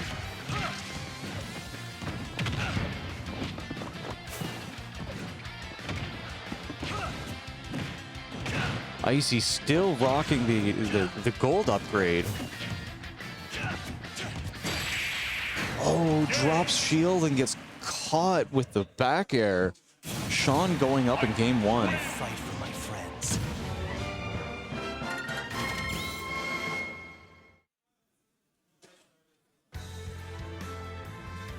That was a good fight. That was a good, really even fight, I would say. Stop the battle. Fight, Enderman. Okay, we're gonna hop in here on game 2. Both players sticking with their fighters. Only this time, we're going to town and city. In about another 20, 25 minutes, we're gonna get the KK Rider. because it's past 8 p.m.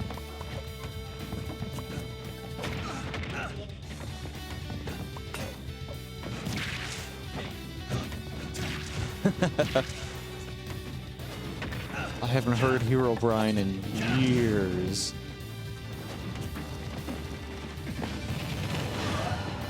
Catch with the up smash.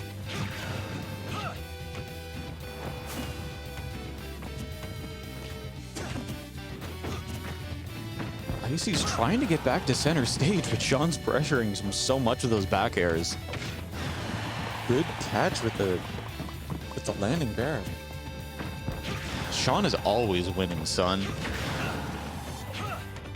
We exchanged some top tier bald boy tips with each other the other day. Yeah, with only like a 40% difference, I'd say that Sean does have the lead in this game. Because one bear is enough to take out Steve. Ooh. Even one of these landing fairs would be menacing, but it's the tilt that takes it. The quick landing and the whiff coming out from Icy.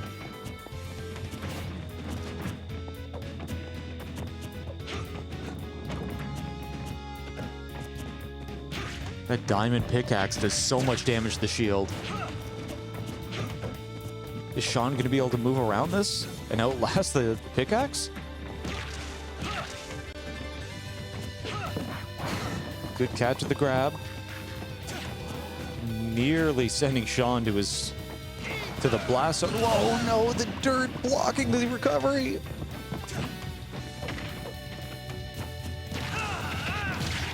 Diamond combos can be pretty good with a dirt background, but Sean makes his way out.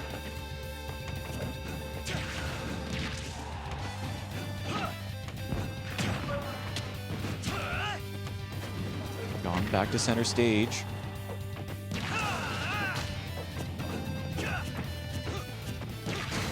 Good catch at the back air from center stage. The back air takes out Steve at 100%.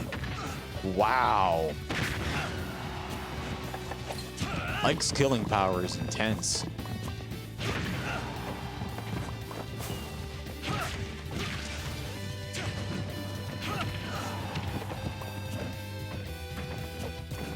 Okay, Sean in a bad spot near the side of the stage. At 140%, he could get taken out.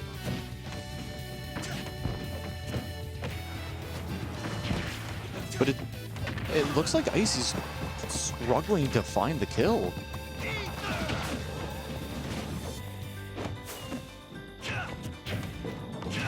Icy's down to just wood now. Super limited in what he has access to.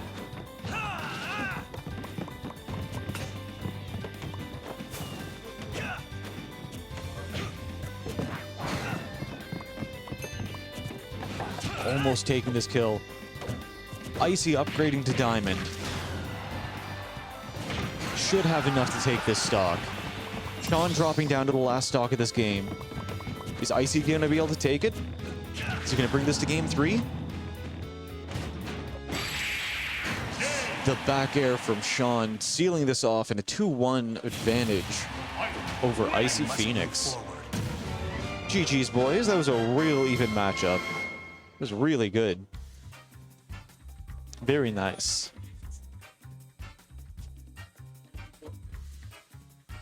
Awesome stuff. So that puts Icy into top 8 on winner's side with Shuck3y and Middnights, and we're still waiting to see Captain Clutch versus Sherlock, who is there next on stream. This is the last qualifier for top 8 on winner's side.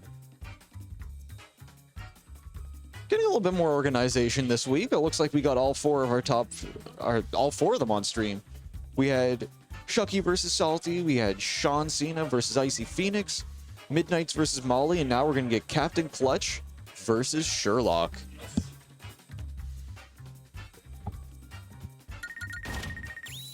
And from the looks of it, we may even get all 4 of the losers' side top 8 on stream as well. Nice, I like this. What's up, Brent? Oh, here, let me get his half face on there. Hey, Clutch. Squeeze this way a little bit more. No, don't come here. Just move a little bit closer so you can be in the camera. Yeah, dude. You've got fans in chat. Yeah, there we go. Looking good. Hell yeah.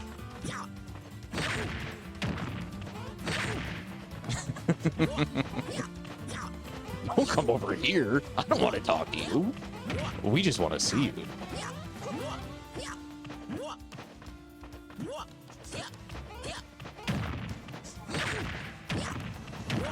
All right. Sherlock. Strutting over. Preparing for his game against the clutchest of captains. If you at home are a Captain Clutch fan, make sure you check him out on Twitter because he's in the running for Glitch. He has the opportunity of making it to Glitch as a Young Link representative. So if you're a fan and you want to see him there, make sure you reach out on Twitter and let him know. Or let Glitch know, I guess.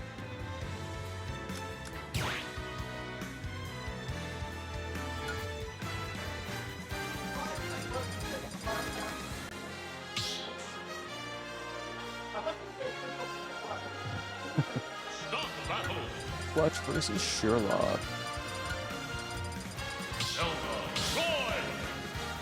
Irar with tap jump goes hard.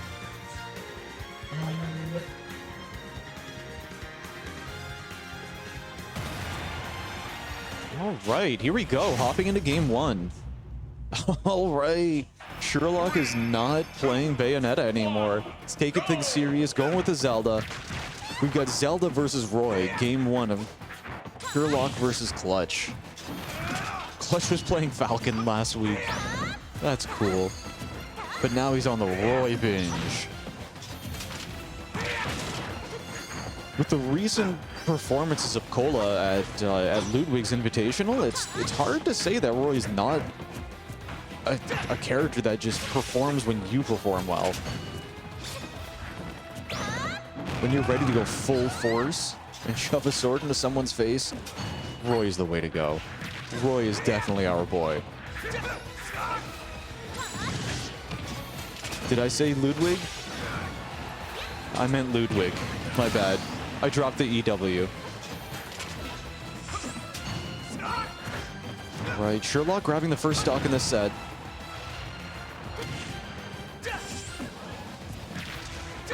Oh, Clutch nearly... There it is. Evening out the stocks in this set. In this game, I should say.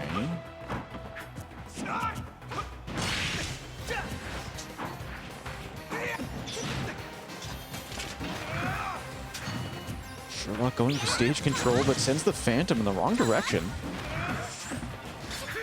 Looks like with Nairu's love, he may be able to get an easy gimp if he goes low enough for it. But with Zelda being a lighter character than Roy, and Roy being quite the heavy hitter, it's totally possible that Zelda's going to get sent off with one or two smash attacks. Even an aerial around here would be enough to finish off Zelda. So it'll be interesting for Sherlock to get in here and... Oh, it was the smash attack that took him out. Ouch. I don't remember. I don't think he made it into top 8, so he wasn't on the list.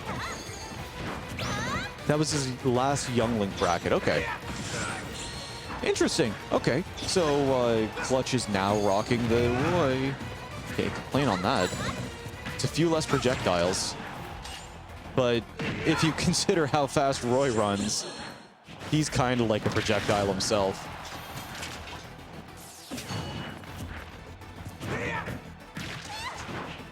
Oh, man. Clutch is quite the lead in this game. Good read with the smash leading into the game 1 victory for Captain Clutch. That's a hot catch, and not just because his sword's made of fire. Wow, we even got all the viewers in the back. We got like 3-4 people back there. Everyone's watching this set.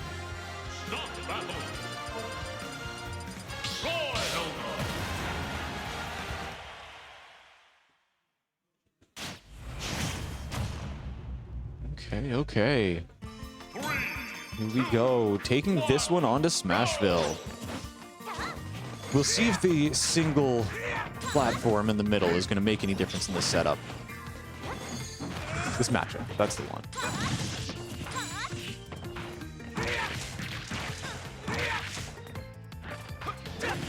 Clutch getting pretty good stage control. So with the Sharkin coming out from... It's probably Din's Fire anyway, because Zelda doesn't really have... She uses the goddess's magics, right? So any fire she shoots out is probably Din's Fire. It's just different kinds of Din's Fire. Good tilt to back air coming out from Clutch. I think that's what that was. That was uncomfortable for Sherlock, that's for sure.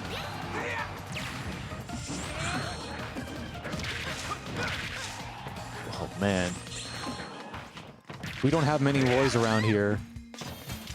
So the change in combat speed, the quick mix-up. Ooh, good air dodge, giving him a lot of momentum back to stage. That's something that a lot of sword fighters have to take advantage of whenever they get thrown that far out, is air dodging to get your momentum back towards stage. Quick, I think there was a smash or a tilt coming out to finish off the first stock from Clutch. About a minute and a half in this game. But with 120% advantage over Sherlock, one more hit is enough to take that stock, bringing Clutch to a full stock lead.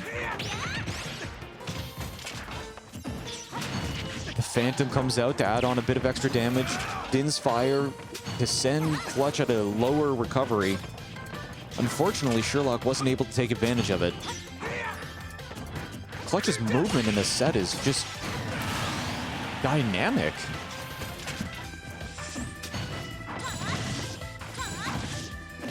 You gotta get caught by the commentator's curse at least once, right? The movement. Absolutely. The captain of the movement. Look at these slick moves.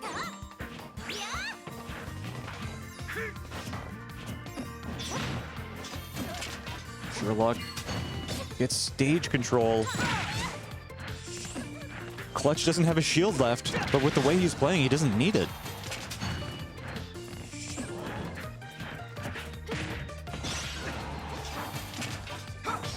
Not quite landing those tilts. Oh, wow. Sherlock using Furor's Wind in place. Almost grabs the tilt. Dancing Blade.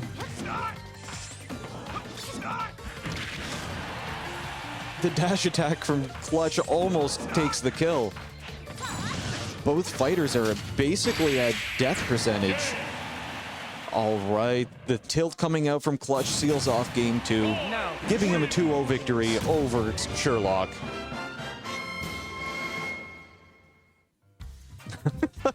I appreciate it. GG's, yeah, that was fun. That was a fun set to watch. Roy's kind of hype, though. So that was Clutch solidifying his way into top 8.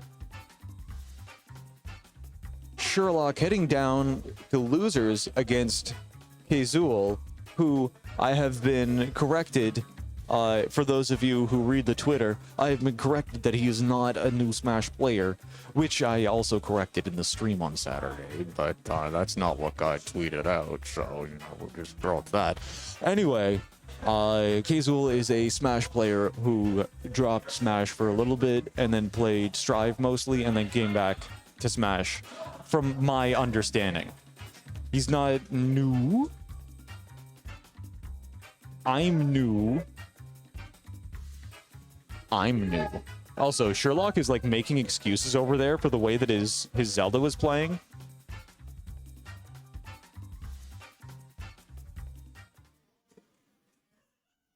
Good call. Thank you for that. I much appreciate the clarification, the clarifying, because I'm still a little new to the scene. So anytime you guys want to clarify, I'm happy to hear it. If you guys have any feedback for the way I commentate, any tips or advice that you want to give, feel free. I'm open to that kind of stuff, and I want to help grow with the community, so just let me know. I don't know who's going on stream next. It looks like they're doing all the losers round 6s that are going into top 8 off stream, but like maybe we'll do Sherlock versus Kazul wherever they are.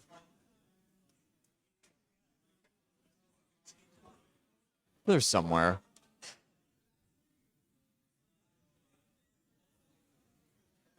All right, all right.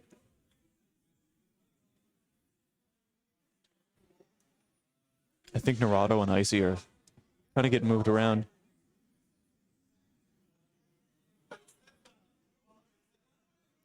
Sherlock. But Sherlock, you're up against Kazul. Why don't you go on stream? So? Kazul hasn't been on stream yet. All right. Well, we gotta wait for him anyway, right?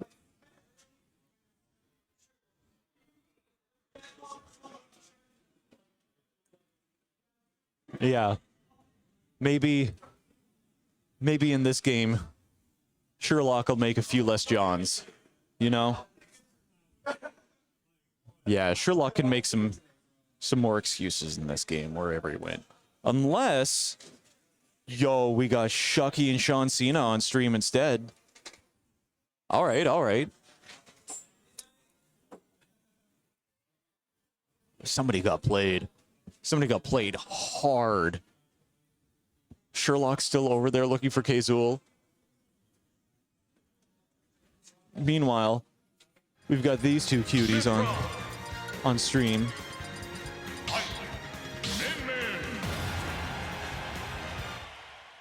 All right. Where are we? Yucky. There's Sean.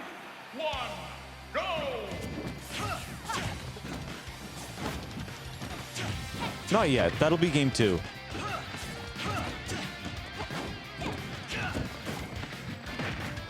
There we go. Hopping in game 1 on Pokemon Stadium 2. We're doing Ike versus Min Min. Oh no, I have the camera mixed up. There we go. Perfect. Sean said he's been taking steroids. Look at that bicep. I think it's called a scalp, not a bicep.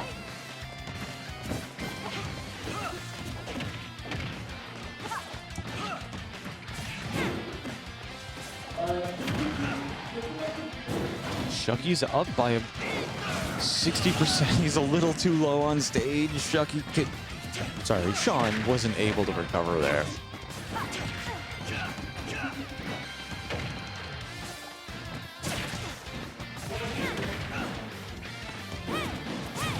A lot of these hits coming out. Sean can't get in.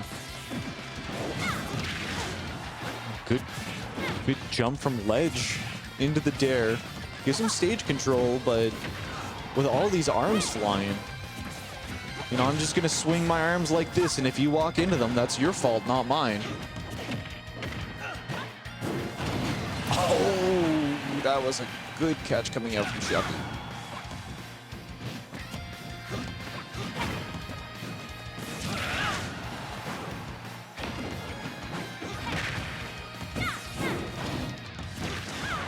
Ooh, landing into the tilt. Takes a stock. All right. Sean grabbing a stock in this game. Nair into up tilt is one interaction win. Sean needs to win a lot of these interactions if he wants this game. And it's hard for Ike to get in against this.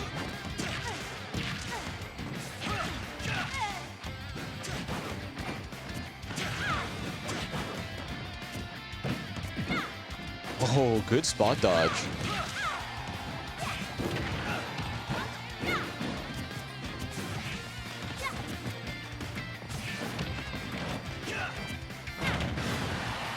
Sean's approaching with his rare. The first aerial rushes aren't going to cut it. Shuck3y grabs game 1 versus ShaaaawnCena.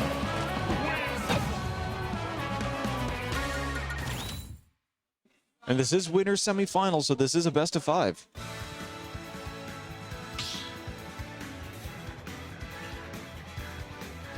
Stop the battle.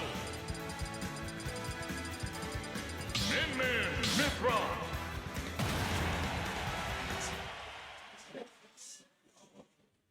Okay, he's swapping over to the Pyramithra. This will be interesting. We'll see if Sean can pull this back.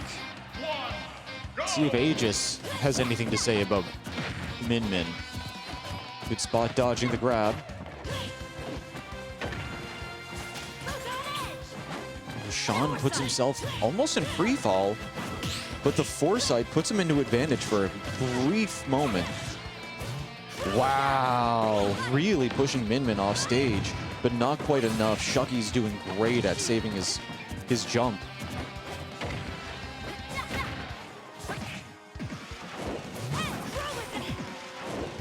Great job from Sean to get back on a stage.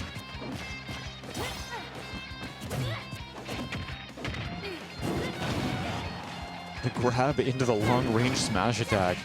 These arms are so oppressive.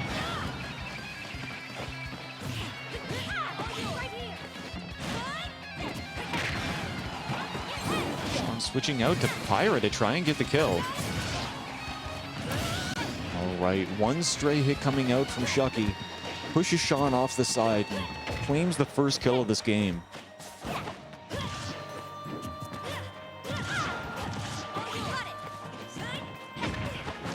So far, it looks like the speed from Mithra is really helping Sean keep in this game. But with the amount of Aegis players that Shuck3y plays against, it might not be easy to seal off a stock.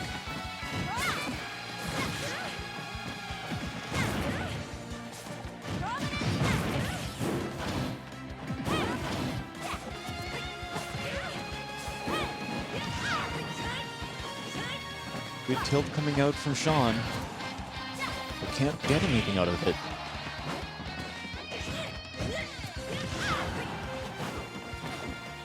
Oh no.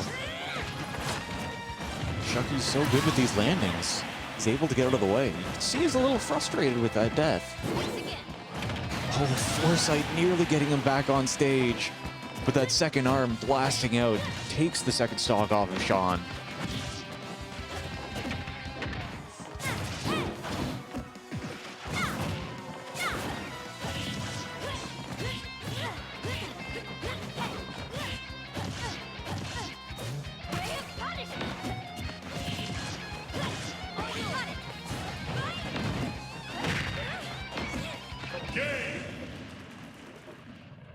All right, Shuck3y going up 2 games in this best of 5. He had a 2-stock advantage in game 2. But it looks like that change out to Aegis didn't really work out in Sean's favor this time. It'll be interesting to see if he swaps back to Ike or if he sticks with Aegis.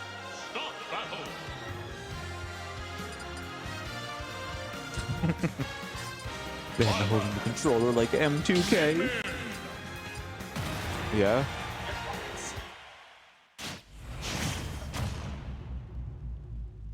Here we go, hopping into game 3 in this best of 5 winner semifinals.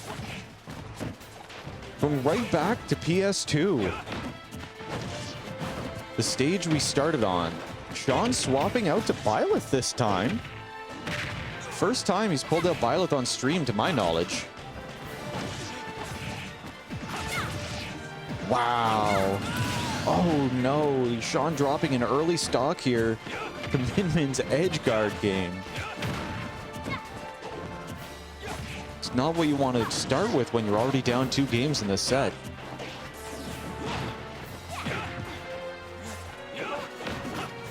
Oh no, Sean went deep for it. A little too deep and dropped that second stock. That would have been a really, really good play if he made it back. Especially if he got the kill at the same time. Ooh, these stray arms.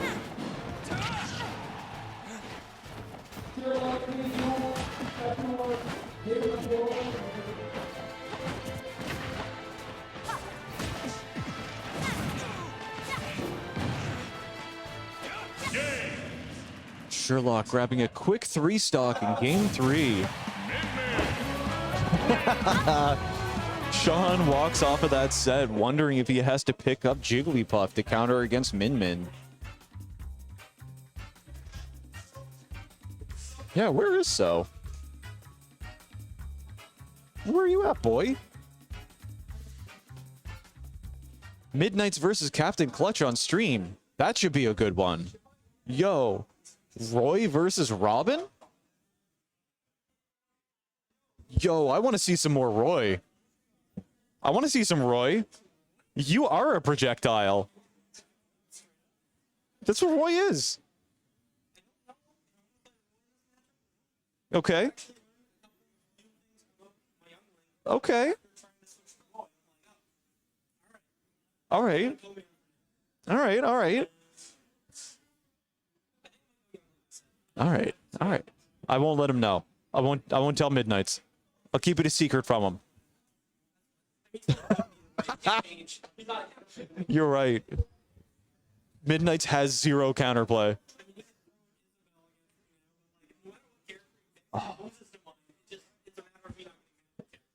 I would love to watch Midnights and Joe with Isabel and Villager in doubles. Oh, man. That'd be... Only. Yeah, you gotta throw a pot. Just throw a pot at people, man. Isabel's great.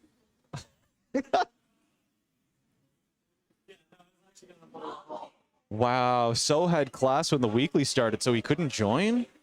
Well, you can come for ladders. So could join ladders. Yeah, ladders after this, right? So didn't make it. Oh, you hear that? You can come in and play ladders, So. You'll be fine. Yo, Josh. Oh, we've been watching. That was hype, dude. I've been playing a ton of Bleach Match lately. Ran into a bunch of Zeldas, and I'm destroying them. Yo. Yo. Dude. What do you mean Zelda's not a good character? Are you trying to say that Sherlock's good at the game? Sherlock's super good at the game. Sherlock carries Zelda. And he wasn't that good at Zelda. You know, like, oh, 2, 3. You know, my character is so good. I believe it. Oh my god, Zelda's hard to watch. Josh says his Zelda's better. Yo, it's past 8. Can you bring us to KK? Can you bring us to KK? It's past 8 p.m. I want to listen to a show. KK is Animal Crossing, dude. Yo, the music's different past 8 p.m.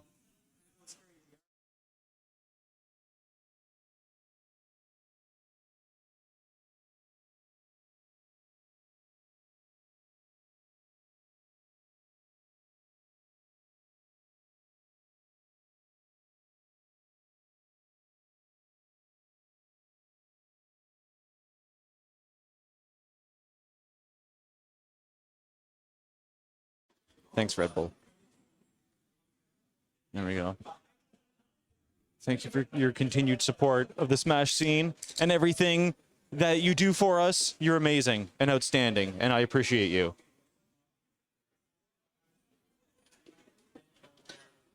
Also, all of you at home. Where's the gameplay? We were looking for Midnights. You want to see the gameplay? They finally just sat down. We're finally just getting sit down.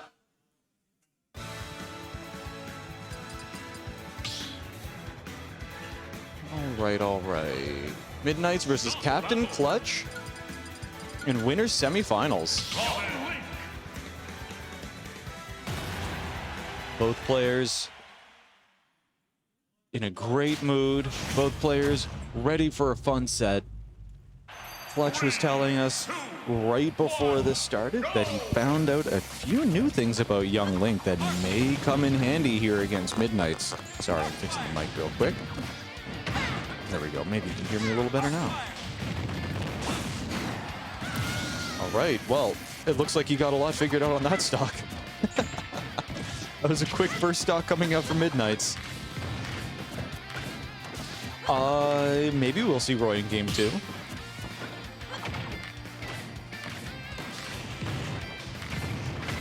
Ooh.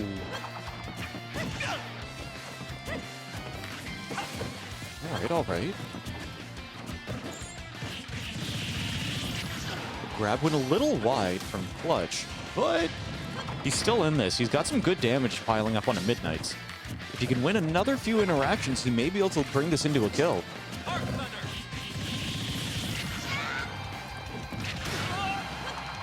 Just needs to leave himself a little less open. Ooh, that fastball fair nearly set him up.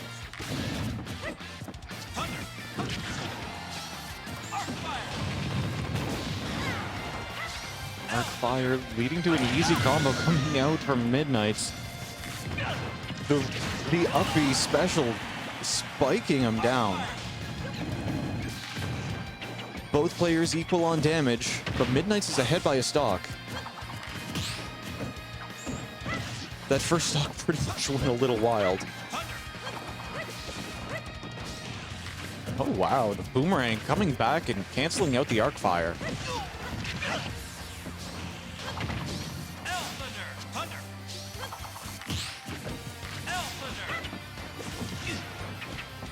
Projectile spam's coming out, so you can get the advantage off of this.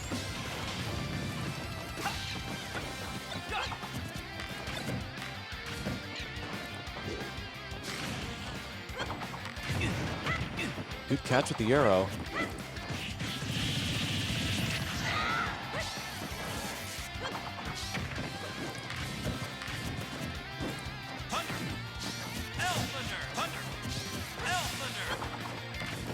Man, all these thunders coming out make it really hard for Clutch to get in. He can't even send out any of his boomerangs. No fire for the edge guard. But 11 sword at 70% should be enough to finish off Clutch. How'll Clutch get in here to seal out a stock? Because at 130%, that's definitely enough for him to take this stock off of Middnights and even out the stock count for this game. Oh, wow. Middnights went really deep for that. But jumping off of a ledge grabs the kill with the fair. Middnights going up game 1 in this best of 5. Fans come out, heading straight down to Town and City. Right, we might get some KK here, huh? Tri-Plats Town and City. And we run him back with Young Link. Dropping 2 of those stocks super early didn't give Clutch much time to work in the new tech and the new tricks that he figured out.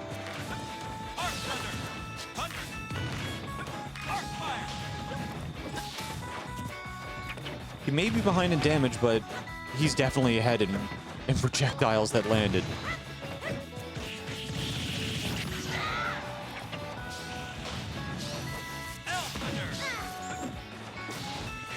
Middnights is good at catching these L Thunders as you're landing. Oh, wow. The lingering hitbox of the L Fire.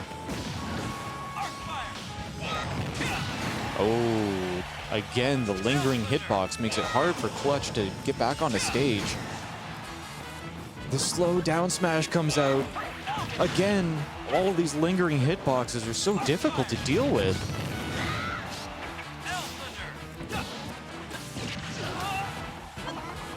But now Middnights is near the edge of the stage, which is a great spot for Clutch. Although one grab could throw Clutch off this. Oh, the down smash takes it. First stock going out just after a minute.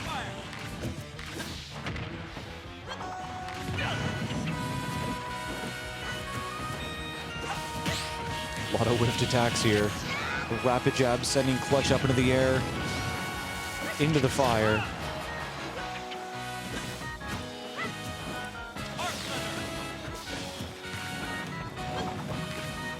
Fighters keep crossing each other up and not landing any attacks. Rapid jab sending Clutch back up into the air. Oh, that was so close. What amazing DI coming out from Middnights.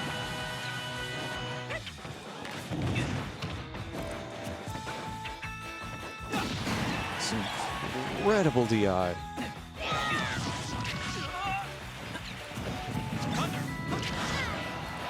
Unfortunately for Young Link, the up B isn't enough to get a kill most of the time. And Middnights grabbing that jump read from ledge, leading into a second kill in this game. Wow, that was a super early kill. What? That was the same way game 1 started. It was the same cookie cutter combo. Is that a 3-stock? That was a 3-stock. Middnights giving a little bit of sass to Captain Clutch, telling him, "Don't try to grab me. You can't grab me."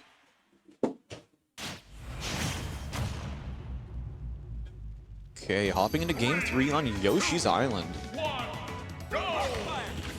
Triplats again. We have the walls underneath the stage, which make it a little bit easier for Young Link to wall jump back on. I believe Young Link is the only one of the 3 Links that has the wall jump. Maybe regular Link does as well, but Toon Link definitely doesn't.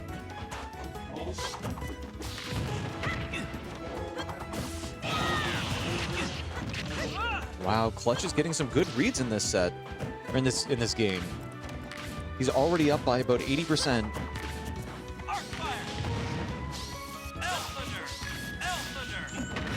Ooh, nice grab, sending Middnights off stage. Oh, if you look close enough, you can see that Clutch is setting up double bombs. He's setting one near ledge, and then he's throwing another one off to oh no! Oh, and the wind pushes Clutch down to seal off early stock. You can tell Clutch was not ready to lose that one.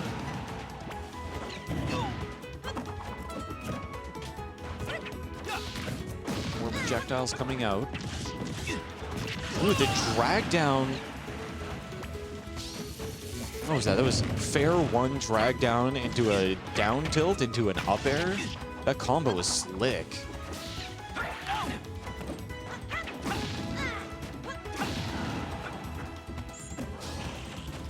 Two stocks, both fighters at the same percentage. Ooh, again, that fair 1 drag down can be terrifying.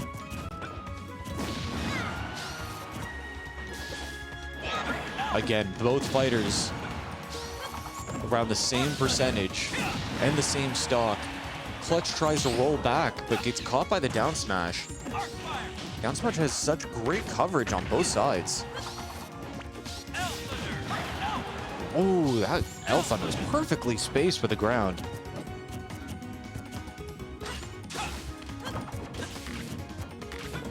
Middnights going for that cheesy up smash, but gets the up kill instead. Clutch was playing Roy. Clutch was playing Roy. But in this set, he believes that he's been practicing Roy and found some new stuff with Young Link while practicing Roy. So he wanted to give this a try against Middnights to see how it would work. Oh, wow. Great catch with the up B. That was juicy. Those are the kinds of kills you need. Oh, wow. That's nice. The back air ladders.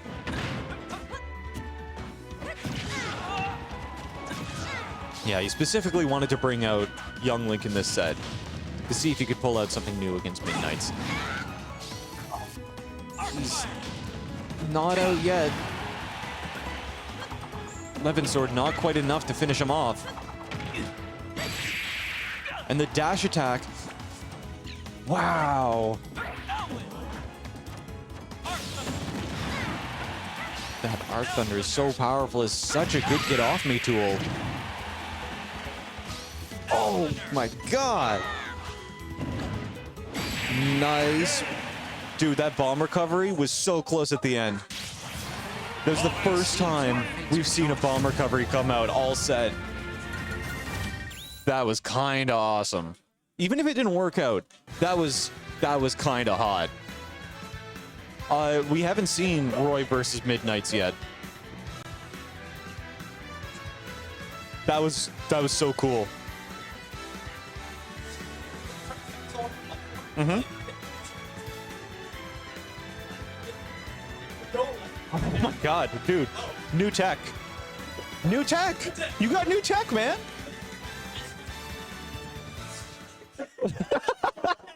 Middnights didn't know he was on his last stock when he got hit by that until the kill screen came out. Yo. So, what Clutch was saying, if you guys didn't hear that, was he was trying to go through platform at the end. He wasn't trying to land and do a dash attack. But he caught the boomerang at the same time that he landed, and it got rid of his landing lag and immediately put him into a dash so he could use his dash attack. And that's the moment that Middnights realized he was on his last stock. That was kind of cool. That was a hot last stock. What, do you want to keep playing?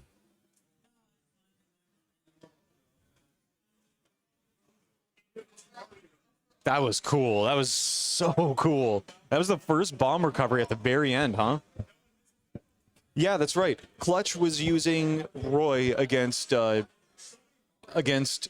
Sherlock's Zelda, and then proceeded to say that Zelda is a horrible character, and Zelda's being carried by Sherlock. So, it was a good set. It was a good set. And Sherlock's been playing a little bit of Bayo earlier as well. Oh, Sherlock's out already. I hadn't realized. Who knocked him out? Also, who do we have next? Hazul knocked him out? Okay. Not bad. All right. All right, all right.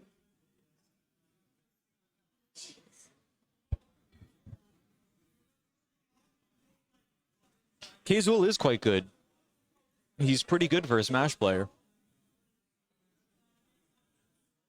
He's quite the good Smash player, and he's playing against Moli right now. Hazul versus Moli, huh? Is that actually a thing, or is it just happening? Hazul versus Moli. The winner of that goes up against ShaaaawnCena. So we have Shuck3y versus Middnights in winners finals. Then whoever wins between Salty and Narado goes up against Captain Clutch. And whoever wins between Moli and Hazul is up against ShaaaawnCena. So we could get Shuck3y versus Middnights. Yo. We can't bet on stream. Bet with your stream points. Do you have stream points? Use stream points. How you going, Kaze? What are you doing? The stream's not dead. It's just not populated.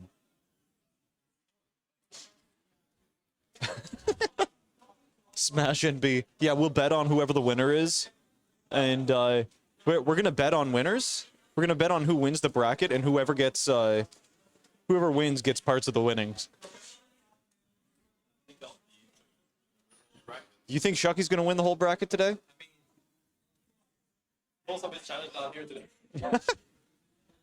Well, we do have Middnights playing Robin, which he's not. Yeah, Middnights is here. Oh, I didn't see it. You didn't see? Right, that's one of the challenges. Well, he is vertically challenged, so. Oh, there he is. Yeah, that's right. Yeah, he's here somewhere. What are you doing? What are you doing? Oh, okay. I'll just keep casting on my own then. It's okay. It's all good, Kaze. It's all good. You see you next week or this weekend. Not this weekend. You guys are good. HalCon's this weekend. HalCon's this weekend. Yeah, Pixels, please. Come to weeklies. Come teach me. I'll be your apprentice or something. And then maybe I'll make it to top 9.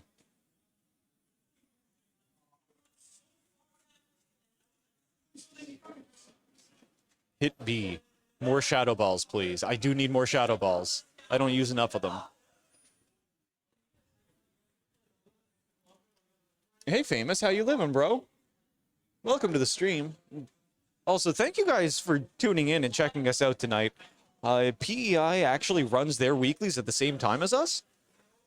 If you do like watching games for people in the region you want to keep supporting, I suggest throwing on their stream in the background, or at the very least, watching their VOD tomorrow or sometime when you have some free time. They have some pretty good players over there. E-Man, I believe, is like the #1 Bayonetta in Atlantic Canada, so really fun to watch. They've got S-Sun over there. I believe he plays Middnights and a couple of other players. They got some interesting players. They got Cal, coolest commentator. Such an awesome guy. And he plays Roy. So if you're looking for some more Roy, there's some Roy over in PEI. And also, shout out to Famous, who just posted in chat over in the St. John Weeklies, RTO, on their Tuesday streams. If you have free time in the evening, go check them out as well. Heroes Beacon, right? Heroes Beacon Smash on Tuesdays. I had Heroes Beacon in St. John. I think Green Door is on... Before I say it wrong, somebody tell me in chat, is Green Door on Friday or Saturday? If it's on Sunday, I'll riot.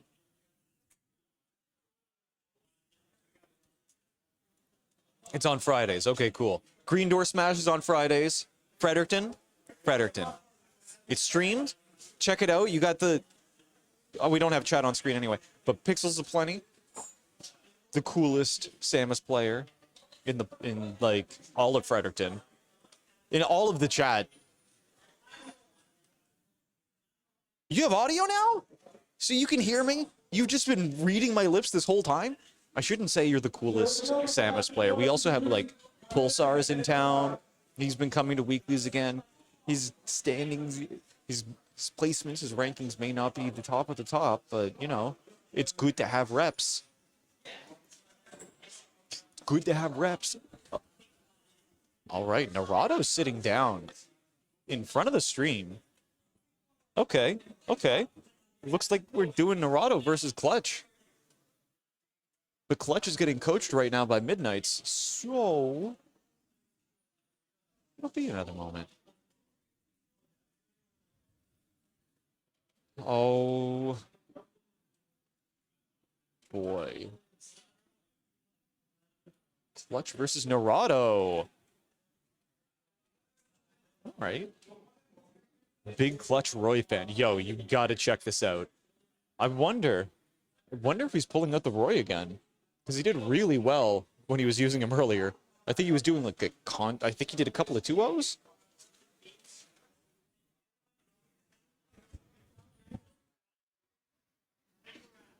Okay.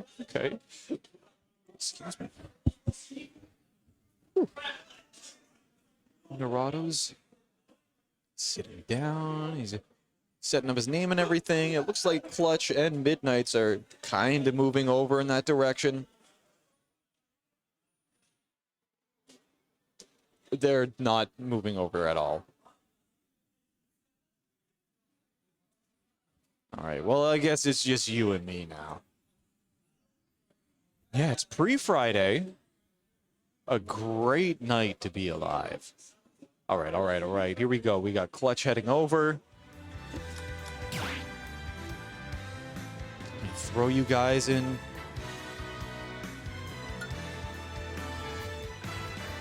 Everyone go to GDS. We can take a carpool, that is. We'll take a carpool up on Friday nights to chill in Fredericton. How does that sound?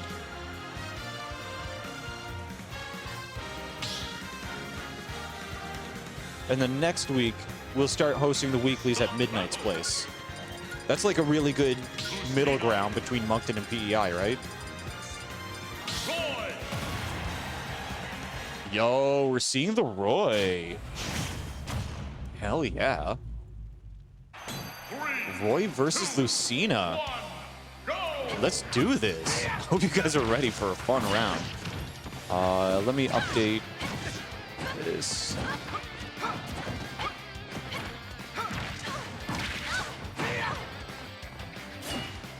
All right, starting out on Pokemon Stadium 2. Wow, Clutch going for an early smash. Probably would have grabbed a kill off of that, honestly. Yo, how about if we have a weekly on the ferry between the island and we'll just do that. Good catch with the tilt into the back air. Sealing off this first stock, only 30 seconds into the game.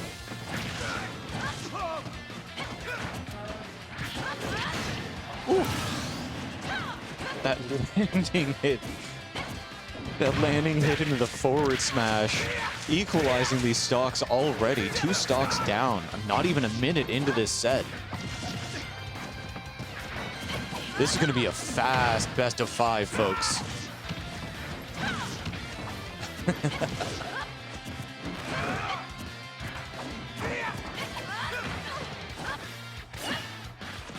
Right, the Nair sending Naruto off stage, but this is just swords flying. Nobody really grabbing stage control yet.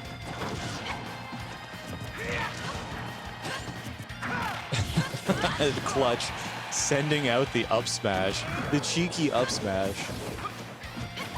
Trying to get the hard read. Naruto goes to the Dancing Blade. The 4th hit on Dancing Blade takes the 2nd stock off Clutch.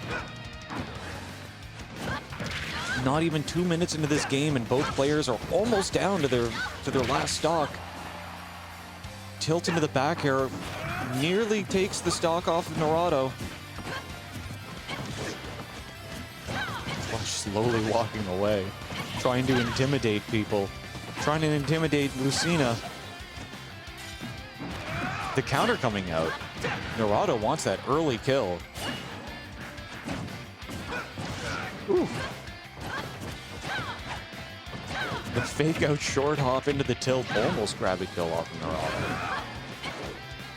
You can see these little change-ups in the way both of the players are playing. Oh, game 1 going to Naruto with a counter off stage from Naruto. Future is not written.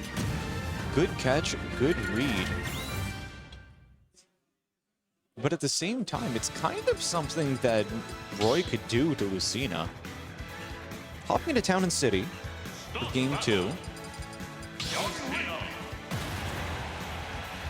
Looks like Clutch wasn't feeling it with the Roy. Swaps back to Young Link. Maybe the extra zoning power of Young Link will be what he needs to grab the edge in this set.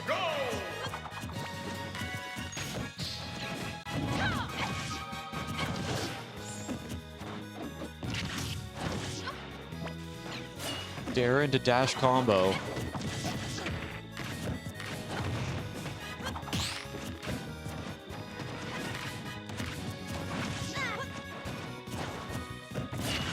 Naruto read that roll, but he didn't react at the right timing. Ooh. Catch from Clutch, getting the down air into the forward air, the quick turn forward air.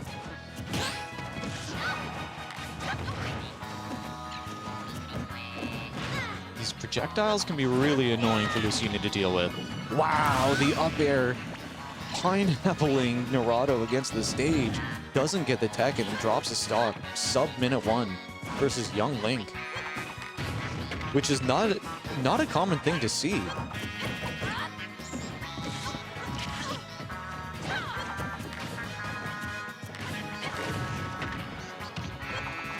But it looks like this change up in characters may be exactly what Clutch needs to win this set.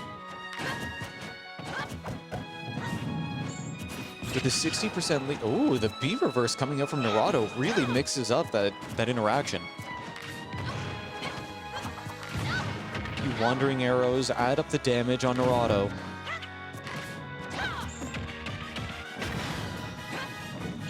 Quick shot grab sends Naruto off stage. He's been spending more time off stage than he's been spending on it.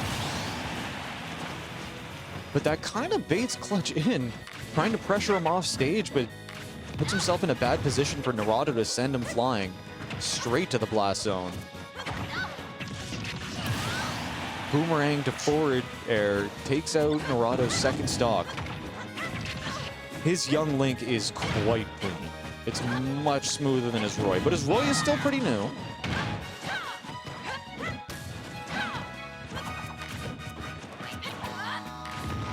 The Fire Emblem sorties are quite a bit different from the Zelda sorties. All three of the Links, they definitely play different than the Fire Emblem sorties.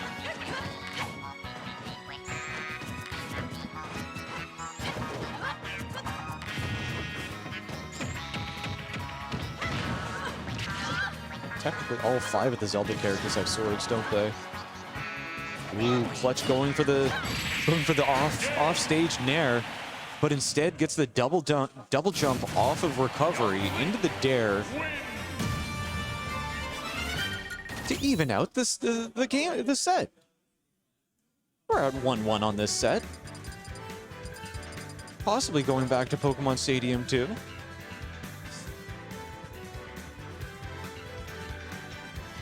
I forgot that she existed. My bad. Does she have a sword in the final smash? What? Are we heading to Smashville? Get some more KK Slider?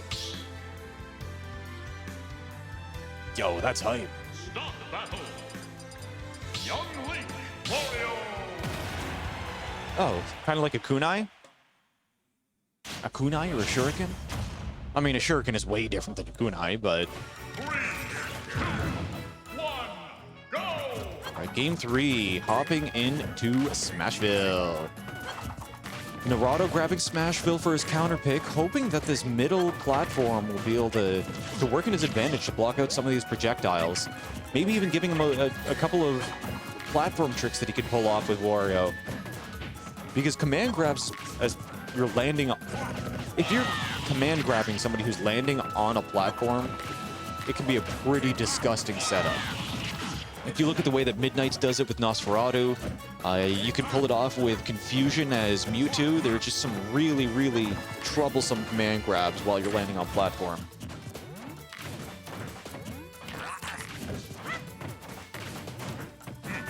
People feel safer to shield on flats. Okay. Yeah, that makes sense. That's why you command grab them. Wow, Clutch is really playing this one way smoother. Yeah, you can't shield the command grab.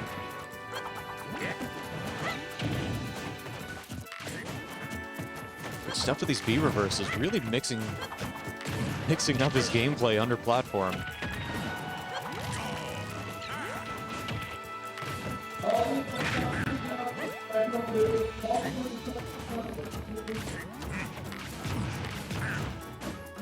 Ooh, wow, these arrow combos nearly leading to the up air. That makes sense, Pixels. It's easier to command grab people who are on platforms because they're so commonly using shield. It's also easier to shield break people on platforms because they feel so comfortable on there. That explains why there's a lot of shield breaks on like Kalos on those platforms. Yo, Bog. Come down to Moncton and played in some weeklies, bro. Love to see your Wario on stream.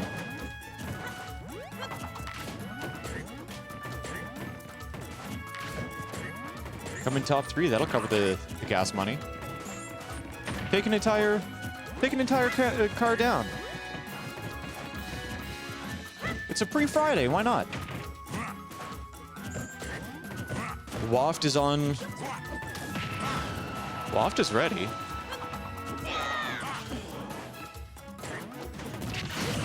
Good catch with the down air from Clutch. Going straight through Narado. Narado still has Waft on lock. Nice tilt.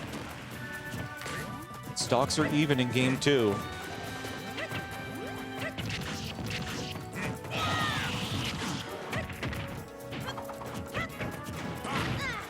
It feels like the longer this set goes on, the faster Clutch is getting. Feels like he's really starting to turn up the heat.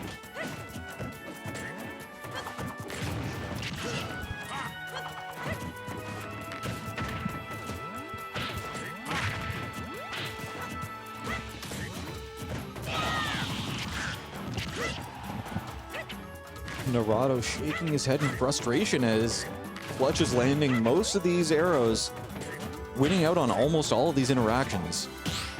Already at a 90% lead in stock 2 in game 3. Up air after the arrow takes the kill. Clutch is up by a stock.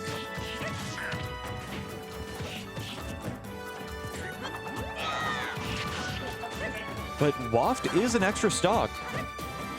It's an easy kill if you land it. But he's going to have to do it soon, before this game totally runs out of his control. He's been holding it since stock 1.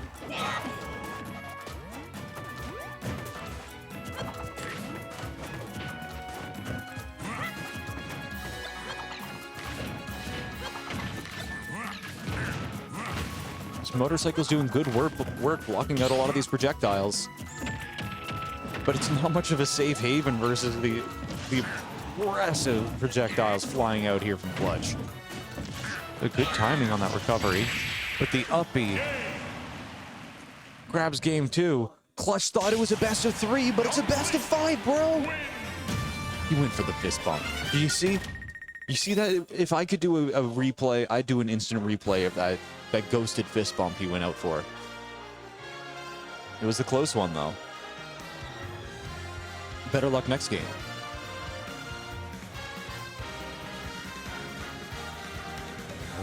Clutch picking his bands. Narado running it back to Smashville. But he gets some more KKE slider. And looks like we're running it back with the young Link and Wario. Clutch is up 3-1. Sorry, 2-1 over Narado. Losers quarterfinals, best of 5. This is Narado's tournament game. If he drops out of this game, he's out of bracket for this week. Wow, good connection with the up B. Narado almost gimping Clutch there. There's a lot of ledge pressure coming out from Narado this game. Clutch can't get back to center stage. Narado giving up pressure.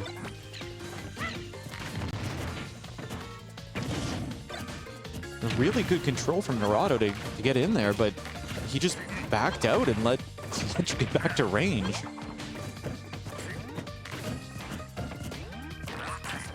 Clutch engaging a little bit. Going for the grabs.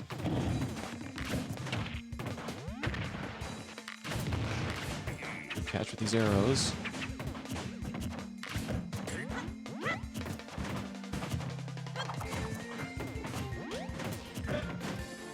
Ooh.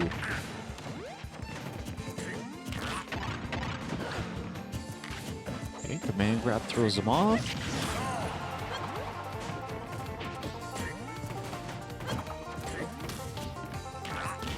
Oh, Narado landing with a command grab again.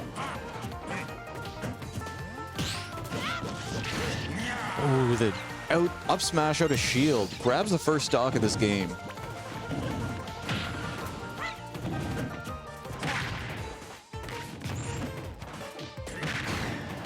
Back air from Narado.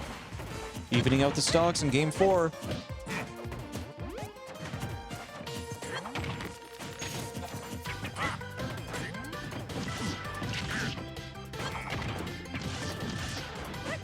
Oh, man. The boomerang into Bear 1 drag down. Wario eating the boomerang, recovering a little bit of health, but also giving him hit stun so he can... It's not the best counter option for Wario to eat a boomerang while Link is right in front of him. But...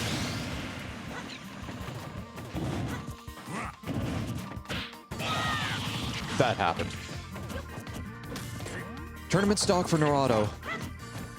Clutch is up by an entire stock lead. But Waft is online.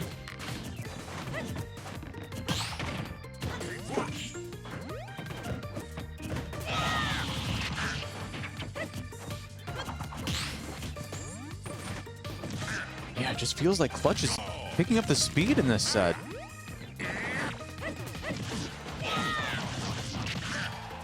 Wow. Going for the fancy up B kill. Doesn't quite get it. Not enough damage.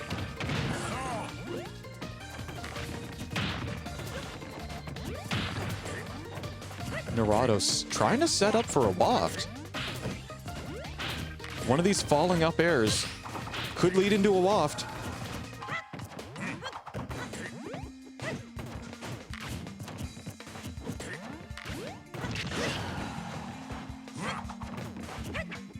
Naruto's really struggling to get in here.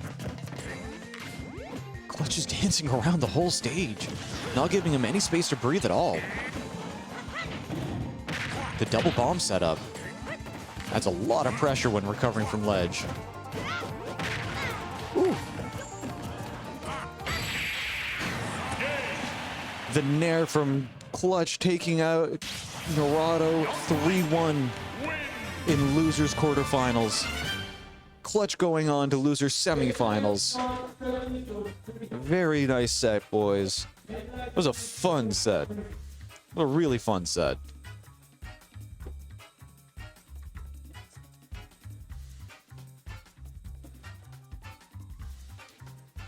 It was a good set. Very good set. And I think next we have ShaaaawnCena versus Moli, which is going to be some more Bowser on stream. Or no, we're getting Shuck3y versus Middnights next. Sean versus Moli is going to be off stream, and then the winner of that goes up against Clutch. So next up we got Shuck3y and Middnights on stream, I believe.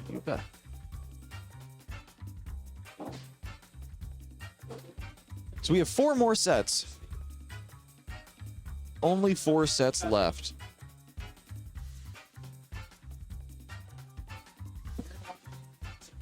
Yeah, Sean and Moli are playing now on one of the other setups. Well, while they're getting set up, I'm going to take a quick run to the washroom. So BRB, and thanks for your patience.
Robin.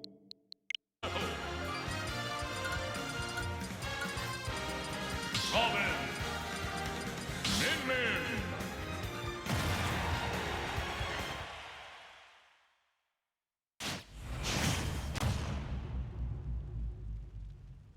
3, 2, 1, go! This is the match we were all waiting for. All right, here we go, boys and girls. We've got Middnights versus Shuck3y. Winners finals. Game 1. Min versus Robin. Fix the camera. The camera. There we go. Cool. Middnights taking a slight lead at the start of the game 1.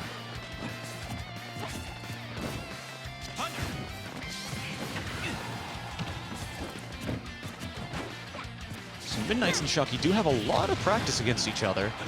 It's interesting to see that Middnights is still playing. Sorry, Shuck3y is still playing Min today. Well, still, I guess it's his first time really pulling out Min at weeklies. He's been maining Palutena quite a bit lately. Ooh, wow. The stage spike coming out from Middnights. Grabbing the first stock in this set. This could be a long set. We have about 4 to 5 sets left tonight. That's between 12 to 25 games. If we get a reset, it could go up to 25.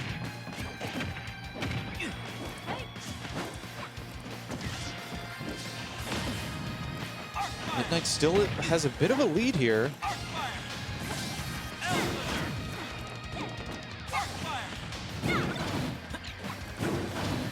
I feel like the audio might be a little...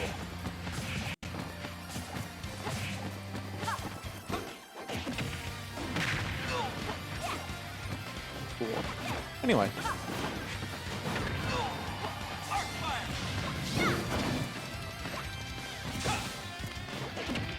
Both fighters almost even on damage thus far. Good air dodge coming out from Middnights to get himself back on stage.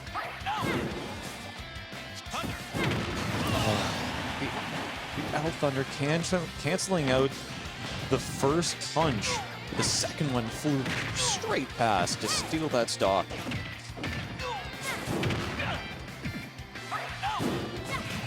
Oh no, the double smash coming out. Middnights is in a bad spot here, behind by a stock and already at death percentage.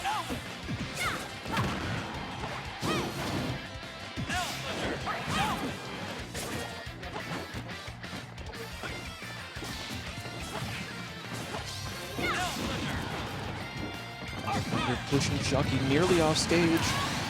The L fire into the 11 sword combo equalizes the stocks, but at a 90% disadvantage, Shuck3y could take this out with one more smash attack, depending on where it is. So Middnights is going to need to leave himself as center stage as possible.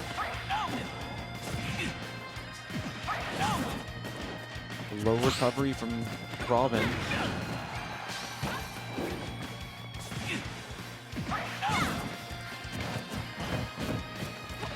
Landing against Min is really difficult.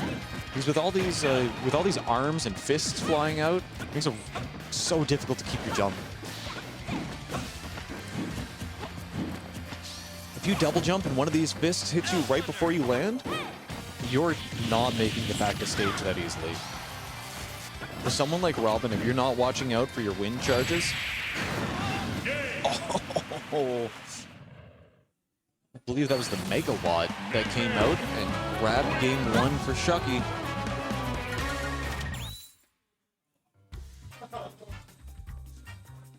Shuck3y picks his stage bands. Middnights picking the stage that he wants to go to. Stop battle. Robin.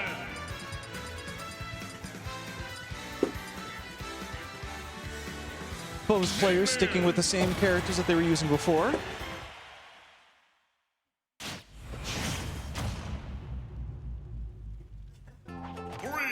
going to Battlefield this time. Midnights bringing us to Battlefield.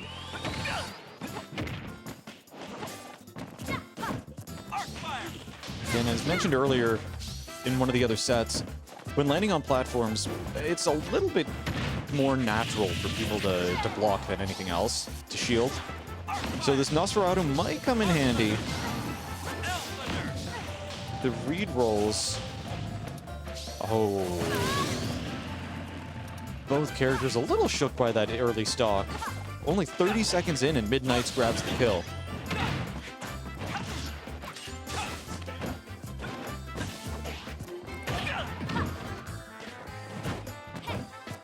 Slow get up from Middnights. Both fighters are about even on damage now, but with Middnights on the outer side of the stage, it's going to be a little difficult for him to get this damage on.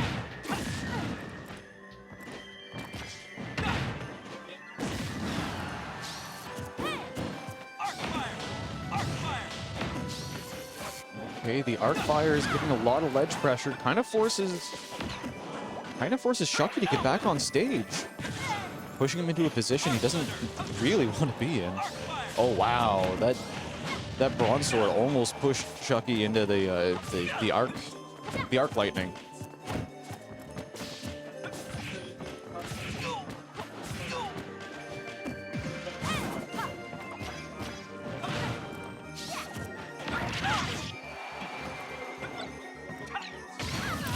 Oh, the book throw, giving Middnights a 2-stock lead in game 2.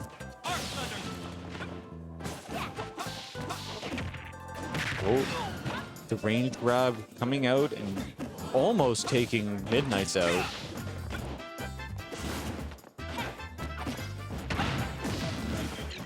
Looks like both fighters are having a little bit of a slippy time right now. Wow. What a close-up action. Okay. Middnights grabbing stage control, throwing Shuck3y off. So far, this stage selection going to Battlefield is working out in Middnights' favor. Shuck3y grabbing a kill with Megawatt. Middnights again going for the down smash, but he's getting a little predictable with that, so Shuck3y's able to roll past it, block it, and get stage control.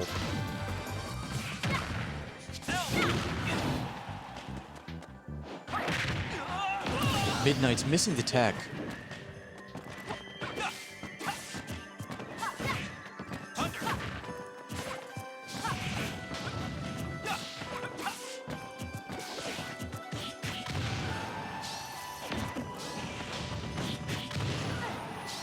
Gentleman's jab, pushing Shuck3y off ledge, but it's not quite enough just yet. Oh, there's the down smash out of shield. Oh, just out of grab range, meaning Middnights on platform, getting stage control again.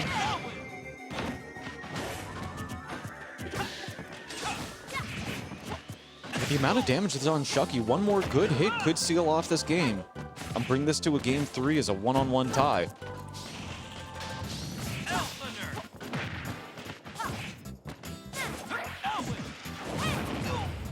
Still has half of his Elwind left. See if he can pull this off.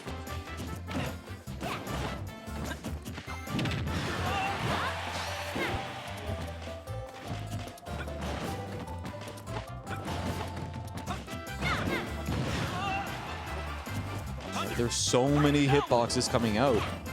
It's hard to tell what's going to finish the game. There it is.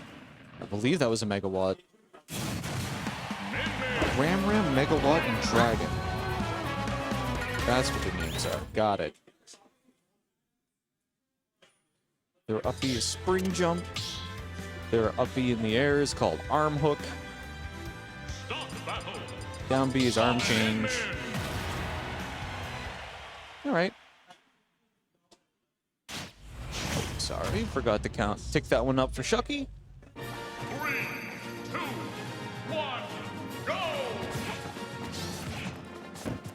Okay. So we're down to the final 4 players. We have Captain Clutch versus ShaaaawnCena on stream next after this set is done.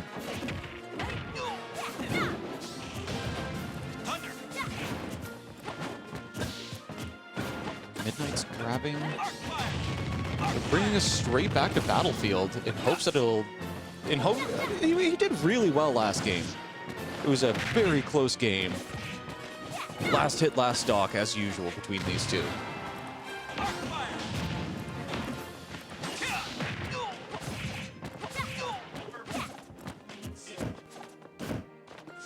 Fairly even on damage.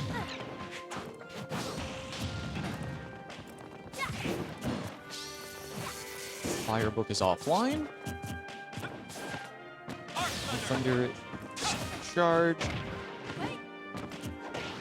Just fighting for stage control now to see who can keep it.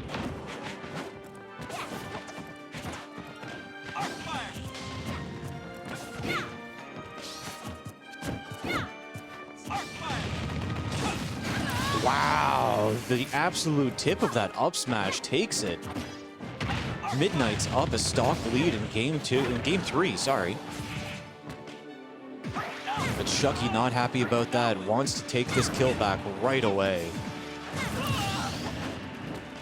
Grabbing another hit with a side smash on Middnights. Middnights didn't have any wind left to get himself back to stage. Kinda had to give up there.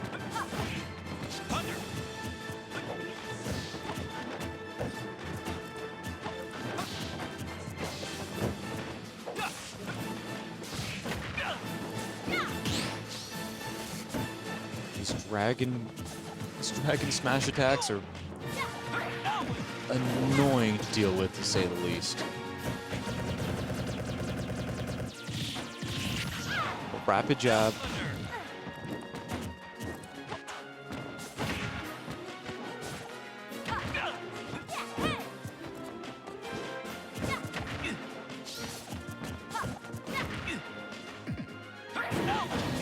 Shuck3y's got stage control, sending Middnights off again.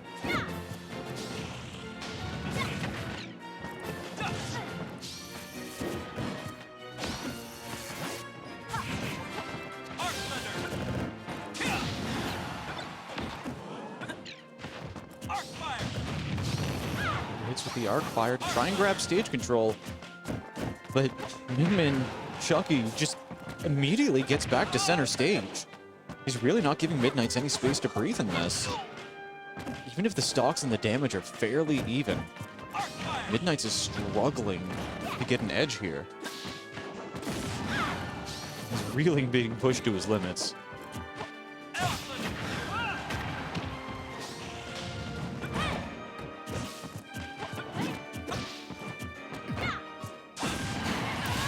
Ooh, good catch with 11 sword. Giving him a stock lead in this game. While this isn't tournament stock, this game could make the... Whoever wins this has to play fewer games in grand finals, most likely.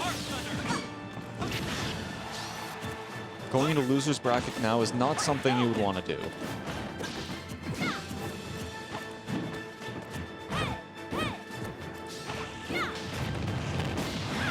Fantastic catch with that arc fire. Nearly sealing out this game 3. Arc L Thunder coming in.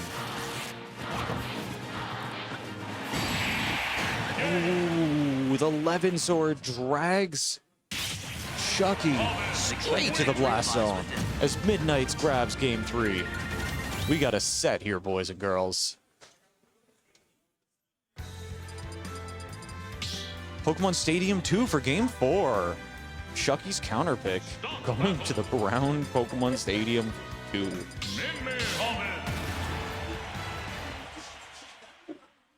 All right, here we go.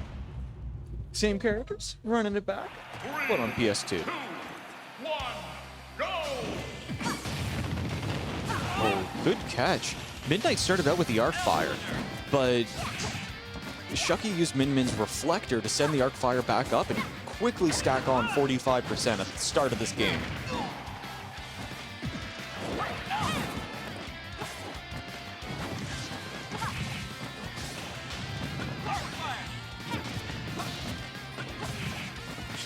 100% damage on Middnights already, and he's just getting his first hit in now.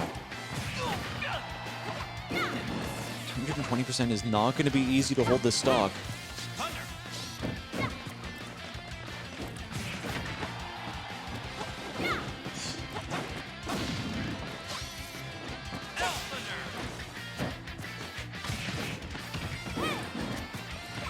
Middnights does have... It looks like he's almost getting in. He's almost got these arms figured out.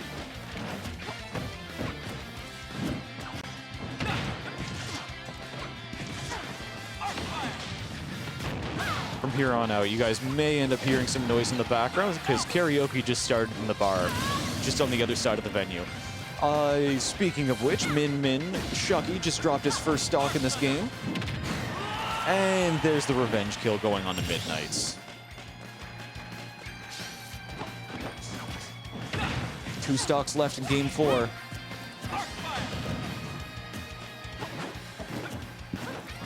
With Middnights grabbing the first one in this set, or in this game.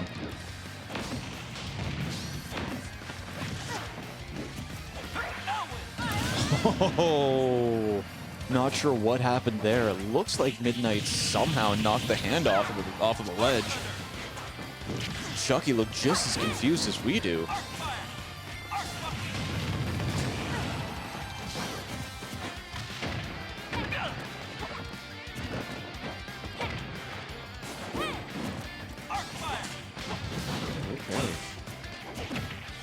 With a 1-stock lead, we'll see if Middnights is going to bring this to a game 5 or not.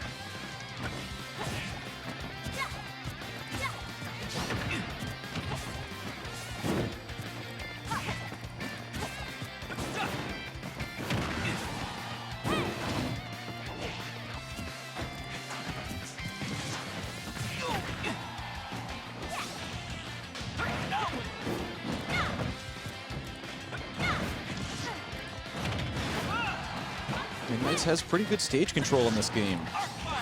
But unfortunately, doesn't have Levin Sword at the moment, so he's not able to seal off this kill just yet. Oh, there's Levin. Now he's got the heat. The grab coming out from Shuck3y gives him stage control again. Gives him just enough to nearly take out the stock from Middnights, but Arcfire saves Middnights' recovery. I believe that was the up B that came out from Shuck3y to take that kill. Middnights has the damage, but with the combos, with these arms flying, it's going to be hard to get in against Shuck3y.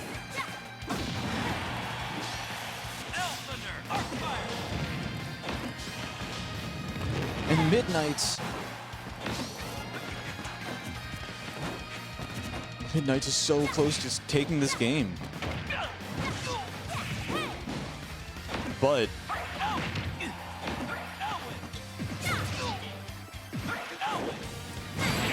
I don't need a third. I'll take a third. Game. All right. And Middnights says, I fear not the man who practices 10,000 punches once,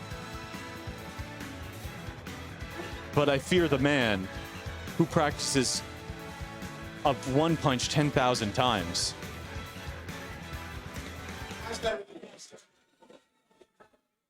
Yo. So this means we got Clutch versus ShaaaawnCena on stream now. If you can hear the screaming in the background, that's the sounds of karaoke.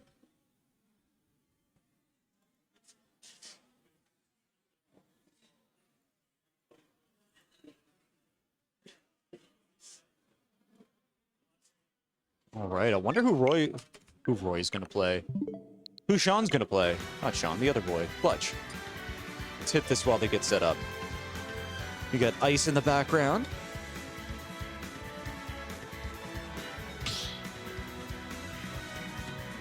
Starting out on PS2. Are we gonna see Roy versus Ike? We might see Roy versus Ike. Are we seeing Young Link? I wanted to see Roy versus Ike. I wanted to see Roy versus Ike, but we're seeing this. play their secondary. What is this? All right, hopping into game. ShaaaawnCena versus Captain Clutch, game 1.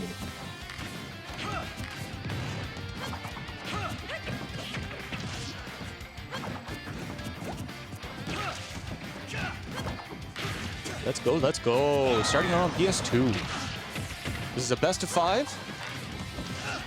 And we could see some character swap-ups. Both of these two do enjoy their secondaries, but we'll see where it goes.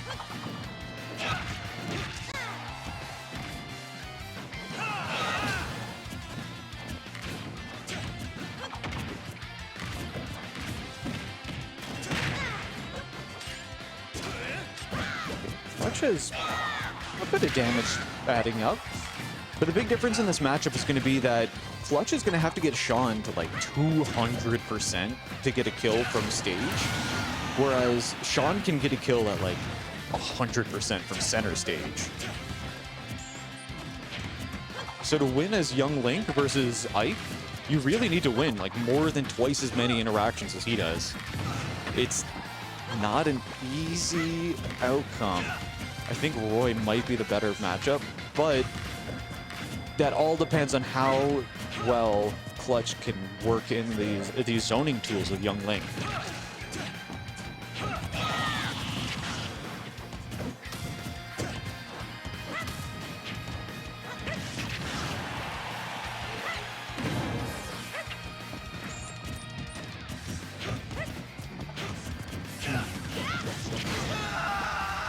Oh, wow. That was a kill. What was that? Was that a... Is it a down tilt?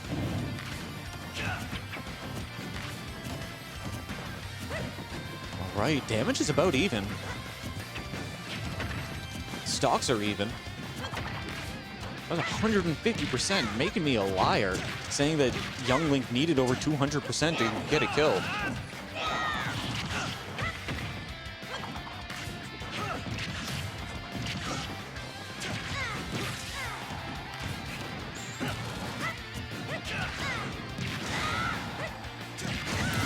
Oh, the up air taking the second stock off of Clutch.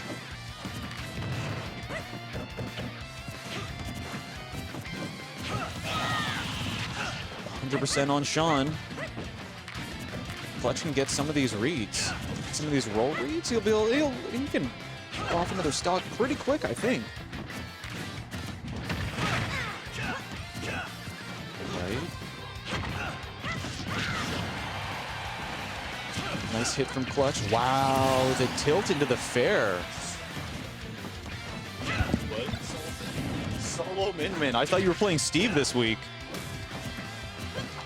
Shuck3y's mentioned the other day that he'd be playing only Steve from now on, but he's only doing Min this week.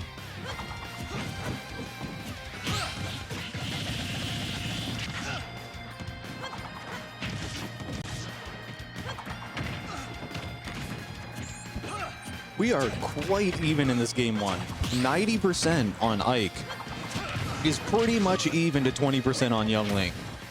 These percentages are spot on even.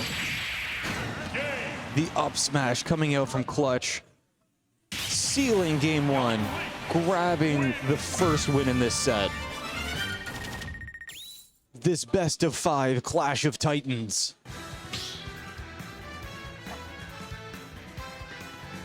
Stop battle. Fight. Young Link.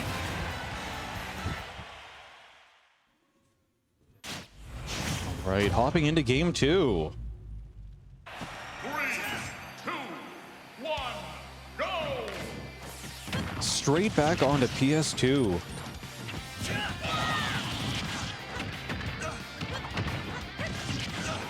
All right, Clutch is starting to pick up the heat a little bit.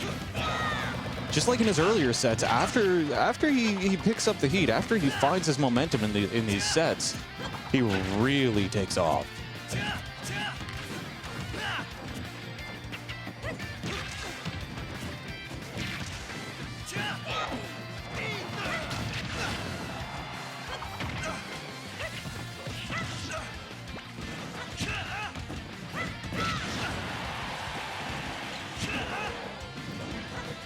lots of damage on... 0 damage on ShaaaawnCena. As his stock gets set down to 2 from 3.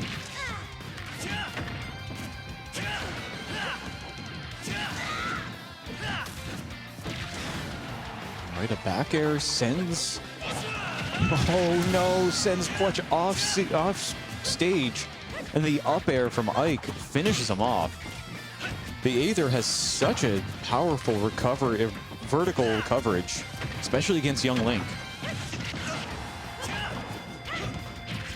Since it's kind of a disjoint, it totally overrides Link's up B, his spinning slash.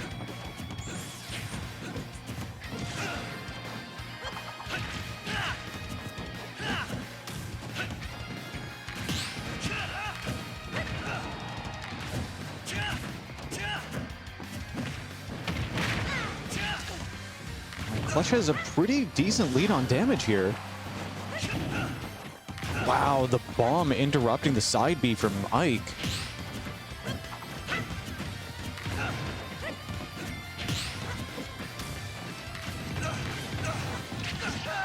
Oh, 2 fire arrows laddering up into an up air seals off Sean's second stock.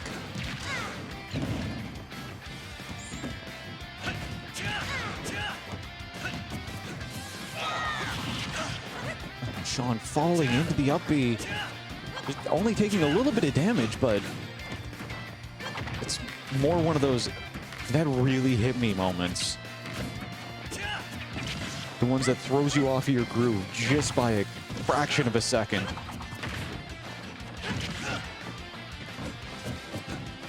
Clutch is warmed up. His young Link is flying now.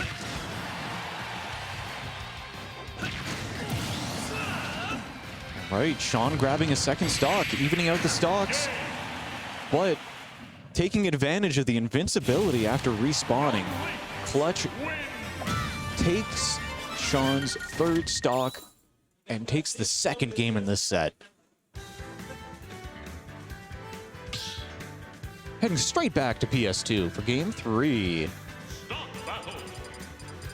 Are we seeing young Link against Ike again? We sure are. You can't improve your character unless you keep pushing them to their limits, especially when you're up against someone you don't normally win against. So playing against a projectile character as Ike, you have to learn how to play against that, and you can only learn by forcing yourself through it. So here we are starting out in Game 3. Captain Clutch on the disadvantage this time, though.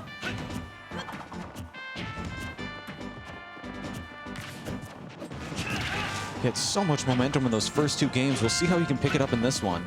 There were 2 Aether kills in the last game, caught off of Clutch's up B. We'll see if it happens more this time. Ooh, wow, the dash attack. Oh!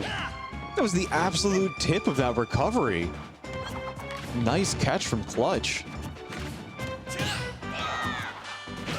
Oh, the up B goes wide, but the spot dodge comes in just in time to dodge that side smash. And Sean's still struggling to get in here and finish off this first stock. But a back air, a nair into fair, anything would be able to finish it off. Even a tilt at center stage. That's all you need as Ike. What an intense hit. Ragnall is such a long-range sword.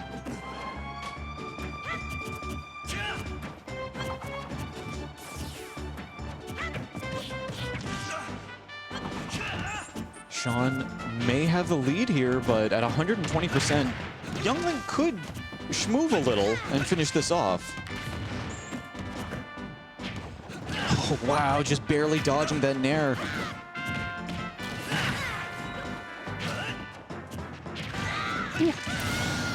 All right, the nair to up air combo taking away Clutch's second stock, bringing Sean to a 2-stock lead in Game 3. This is exactly what he needs if he wants to run it back and keep himself in bracket tonight. Didn't count on the double.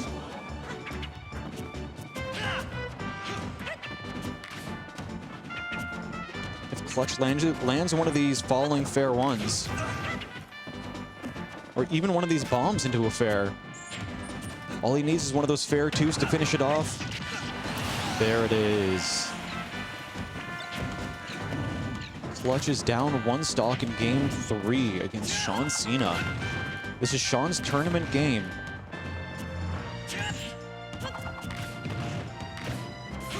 He decided to stick it out with Ike rather than switching to Aegis because he feels like he can make it.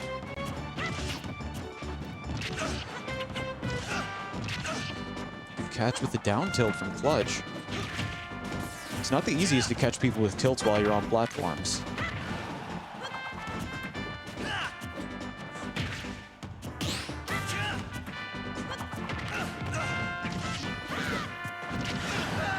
At 120%, going up to 145. ShaaaawnCena drops his second stock, and he's down to his tournament stock. If Clutch can clutch this out, then he'll have taken Sean out with a 3-0.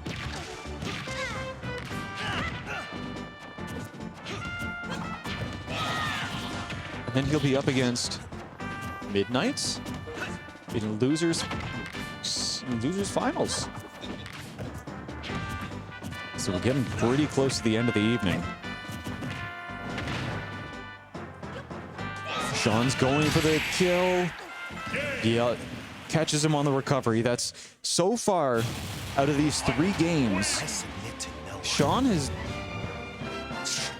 grabbed like 6 kills the exact same way. There's not much Clutch can do to adapt to that. The timing coming out from Sean is so perfect in this. Clutch grabbing Kalos as his counter pick for the stage. Gets a little bit of wall jumping. Gets a wider stage, so he has more survivability against Ike's huge hits. And, I mean, just general young Link tomfoolery.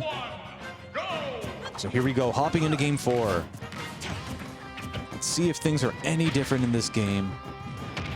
Wow, the dodge roll into a dash into a grab.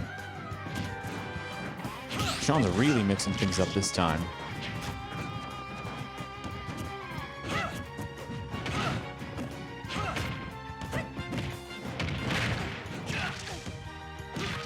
Wow, the fair dragging Clutch near the blast zone. But young Link is tremendous at getting back to stage. He's got a lot more recovery than Ike does, that's for sure. Oh, but you can't take those dash attacks.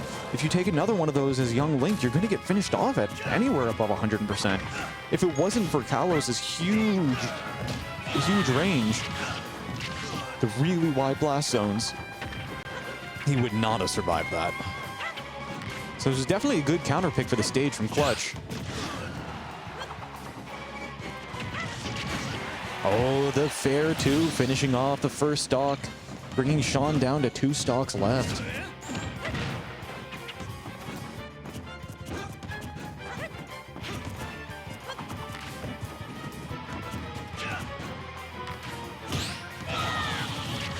Clutch down airing straight through the shield and going into an up B, stacking up some damage.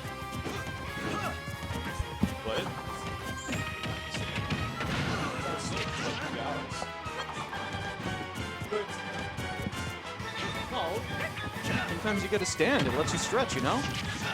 It's easy. I stand while I work too. Ergonomic keyboards where you get to stand the whole time, it's great. Clutch's first stock in this game has been taken out 2 minutes in. And then he drops another stock off of Sean, bringing Sean down to his tournament stock. Clutch is applying a lot of pressure now. It looks like he's kind of changing up his game plan. Oh, the falling aerials. The fair and the bear ones to drag down and add more damage.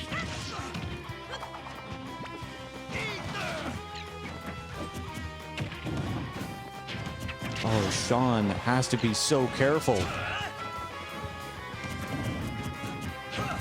He's not out of it. Ike is a powerful character that can make comebacks like nobody, like no one else. But, oh no, he dashed into it. And then the side smash finishes it off. Captain Clutch going up 3-1 over ShaaaawnCena in losers semifinals.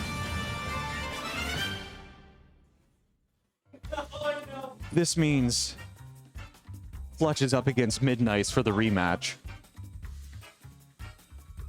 We're going to see if he's going to pull out the young Link or if he's going to try Roy this time.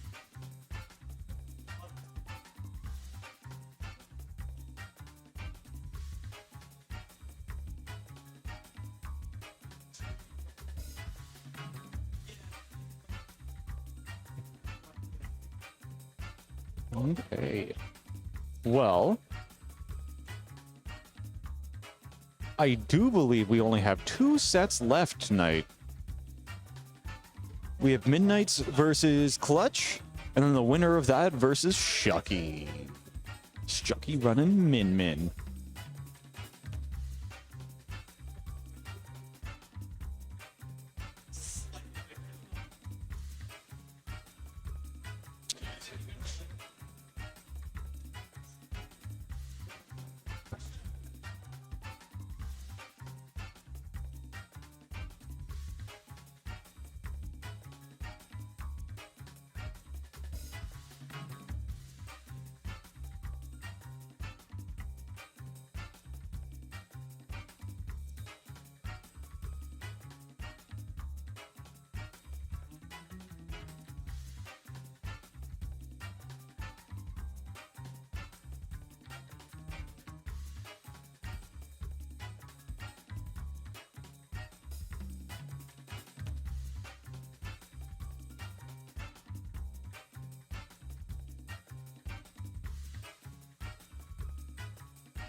All right.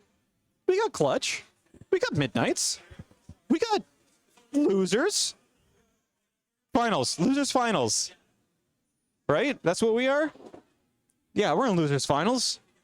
Middnights versus Clutch. This is going to be a good time. No complaints.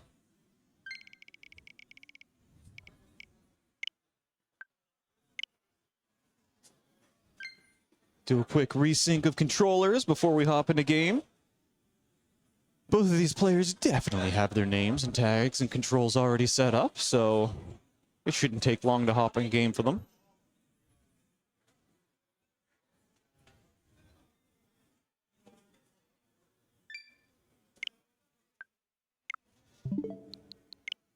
We have 2 to 3 more sets. That's between 3 and 15 games. Sorry, 9. 2, 6. 6 and 15 games. That's what we doing. Rock, paper, scissors. Someone won. They're probably just gonna go to Pokemon Stadium anyway. But they should go to Town and City. That's where the good music is. Okay, they're going to Pokemon Stadium. Start the battle. Robin. Roy. Oh, we got the Roy. Roy game 1 for the fans. 3, 2, 1, go. So I was chatting with Clutch. He mentioned to me that Middnights has a lot of experience in fighting against Roy because his training partner is a Roy main. So he knows every way to give the character. He knows every way to answer every interaction against Roy. But for the fans, Clutch is going to do his best to play this perfectly.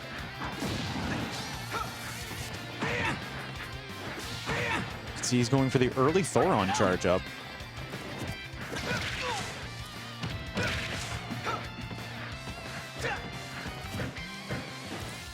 The shield poke is real. Oh, the lightning book is off. He dropped the thunder.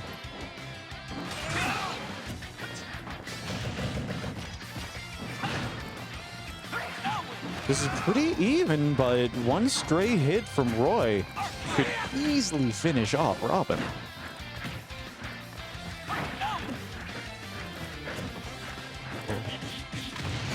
These low recoveries from Roy are pretty easy to take advantage of.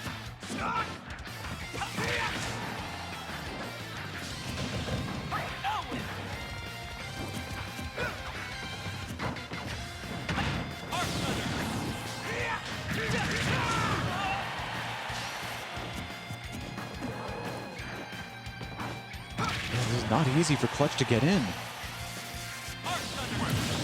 Oh no. Middnights accidentally overcharges and falls directly into the blast zone.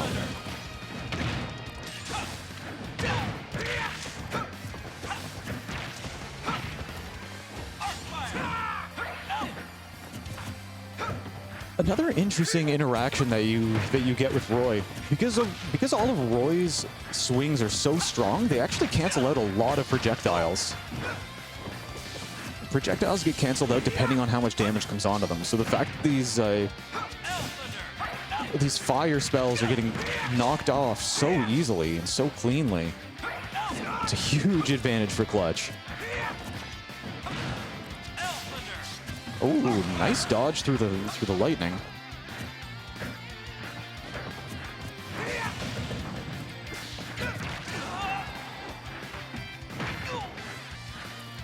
Wow, Clutch's movement in this game is really good.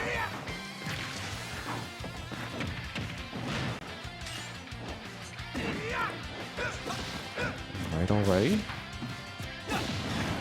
Gets back to center stage. Will Middnights be able to get the advantage in this one?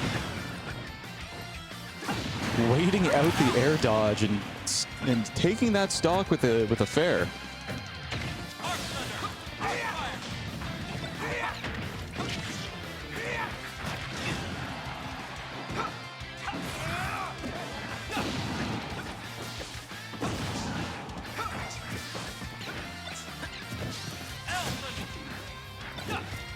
One stock lead.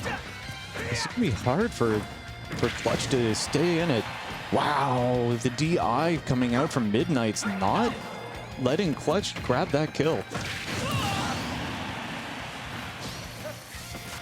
And there it is, the last stock for Middnights in game 1. Pretty good, to be honest, for Clutch to bring this to the last stock. Although he's gonna have to win some of these interactions to get this game. Oh, the up B going backwards. Accidentally reverses it, doesn't make it back to ledge. Middnights grabbing the JV2 in game 1. So that was Falcon, that wasn't Roy. He said he'd pull out Roy for game 1, but we may see it again in game 2. That was a pretty close one. Start That was pretty close. Robin.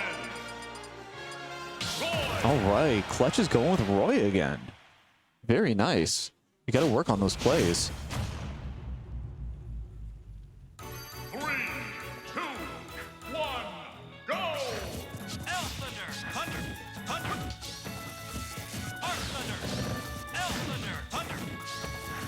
Thunder spam coming out, adding on a little bit of damage on the Clutch before he can close in.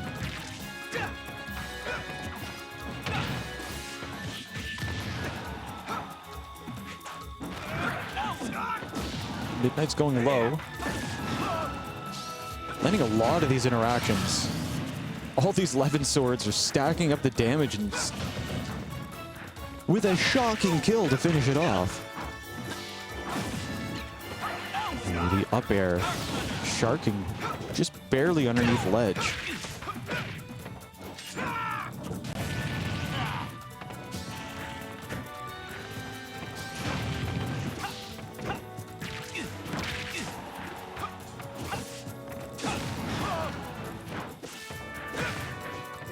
Midnights is trying to make this game look all his. Yeah. Yeah, it looks like Captain Clutch is starting to tilt a little bit with those options, huh? Midnights is catching him out on a lot of these interactions. Oh, nice kill off the top coming out from Clutch. I feel like a Dancing Blade here and there may help out, especially if he B-reverses it. It could be a really good mix-up.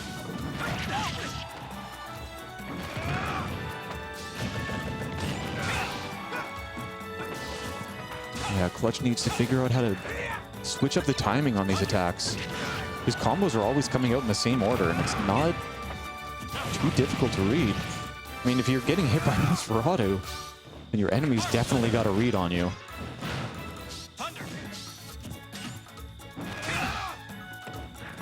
Good recovery. It's hard to get back on stage against Midnights. All right. That was a 2-stock lead for Midnights.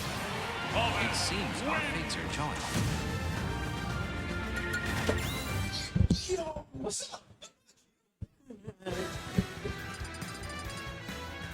It's 2-0 Midnight's Clutch in losers finals. Yeah, we're cruising today. You're behind.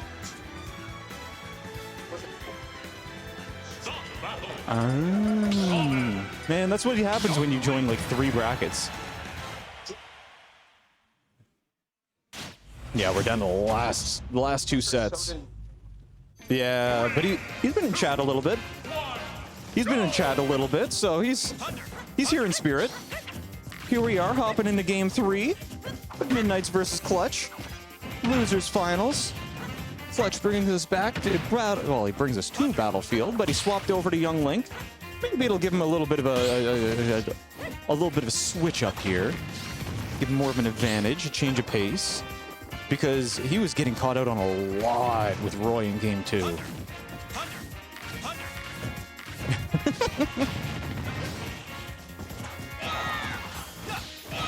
Oh, good bait with the up B into spot dodge. He's getting these ladder combos with up airs. Nice one. The down tilt on ledge into up B off stage. Express ticket to the blast zone.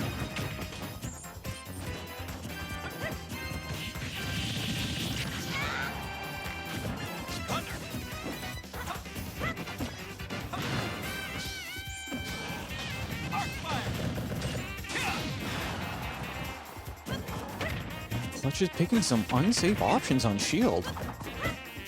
Rolling behind to where the down smash can hit you isn't the best choice against a Robin. Nair. Good catch with 11, nearly taking Clutch out. Ooh. The up air 11 sword beats out the down air from Young Link.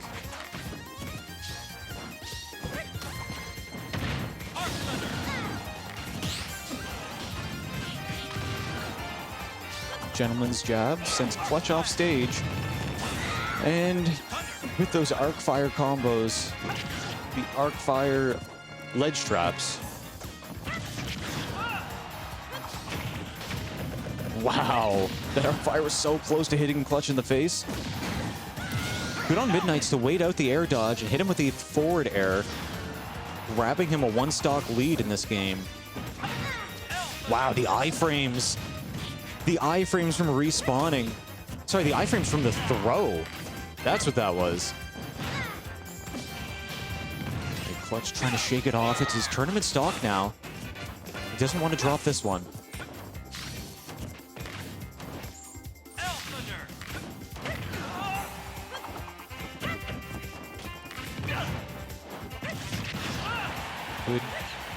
Good on Clutch, grabbing these arrows to try and mix up the way that Middnights is supposed to recover.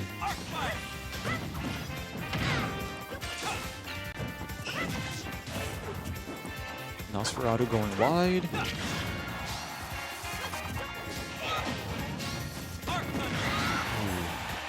Arc Thunder nearly finishing him off. Whew. Again, Middnights holding that Arc Thunder a little bit too long. And then taking game 3. A 3-0 win over Captain Clutch in Losers Finals. That was a good set. That was a good set. It was 3-0, but it was close. That was a fly, Roy. Well, Roy didn't get smoked. You got smoked because you were playing obvious.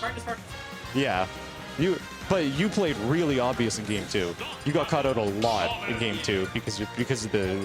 But if you watch the VOD, you'll see everything you were doing. Yeah, but you were cruising game 1.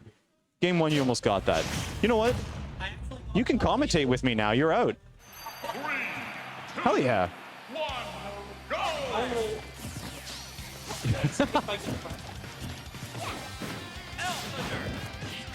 Yeah? What? Yeah, maybe? I didn't hear what he said. Anyway, we're hoping to game the grand finals here. Yeah. Grand finals, Middnights versus... It's not Clutch. It'll be updated in a moment. There we... Wait, what? Eric! Fix the score!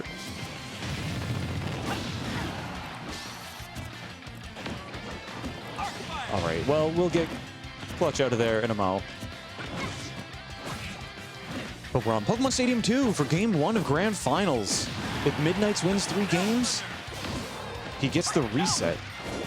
And this is either going to be 3 games or 10 games. So there might not be any in between.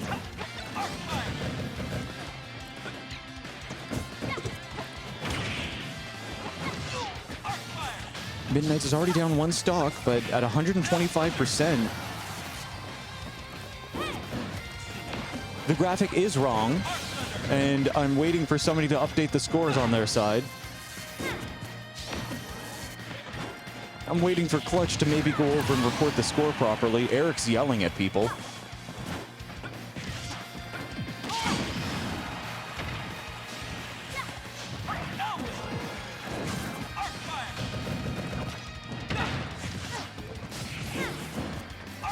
And at the very least, I can get you want Min.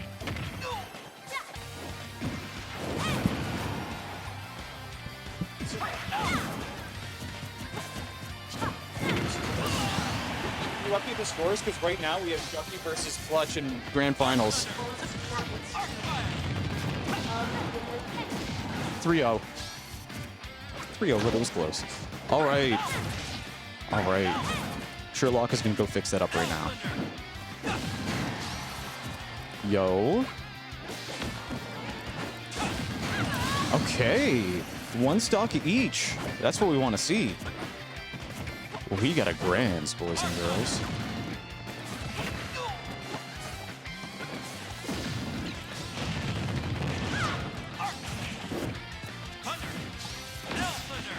And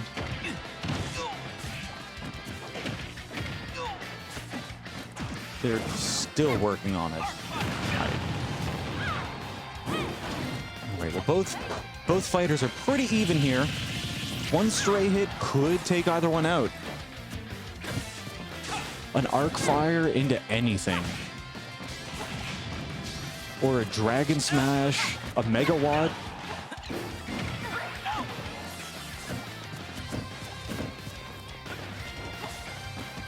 Middnights is low on his wind, so he might not be able to recover if he gets knocked off twice. He's in a bad spot. Needs just a little bit more to survive. Or one straight Levin sword would be enough to finish it off. Back throw off stage. Puts Shuck3y in an awkward position, not able to recover, not able to save himself. Game 1 going to Middnights. Here we go. Got the names on right. Yeah. Game 1 going to Middnights. Here we go. Game 1 going to Middnights. Middnights is on the loser's side, so he does need to win 2 sets if he wants to take first place in today's bracket.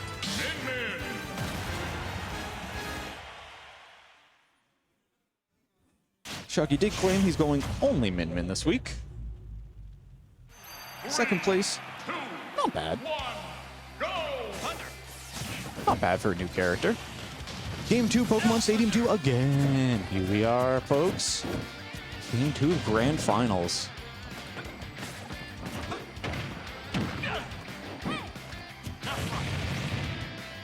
Early game Nosferatu.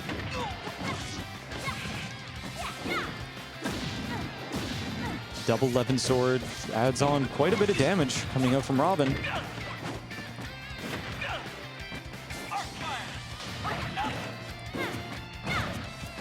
Oh, Megawatt is just a little too short to reach him from that far.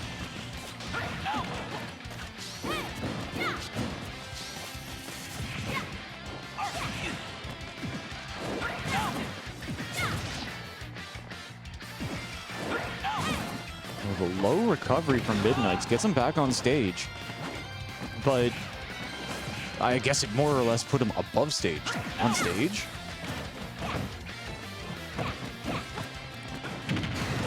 Right, Megawatt Aerial taking out that stock. Giving Shuck3y a lead in Game 3. Game 2. Game 2.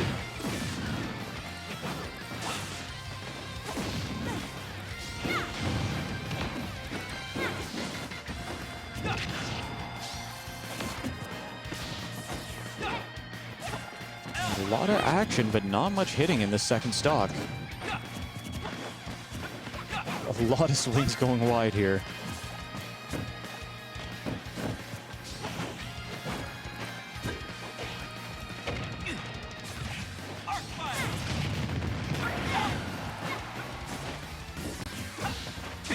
Both fighters back to center stage, but that down smash nearly taking Shuck3y out. With Arc Fire and Arc Thunder adding pressure for landing, Shuck3y doesn't know how to get back to stage. He's a little flustered and put off his beat.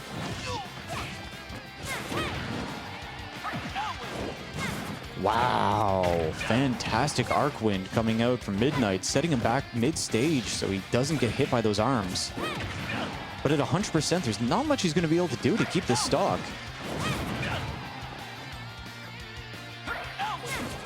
He's down to 1 L-Wind left. If he gets pushed off stage, he's probably not making it back.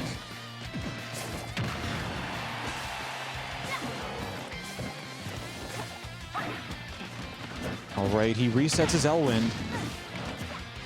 Finds the perfect opportunity so he can do it while on stage and get that recovery. Yo, pushing him so deep off stage. All right, the wind hook won't make a difference if it's recovered or not because both fighters are equalized at 0% on their last stock.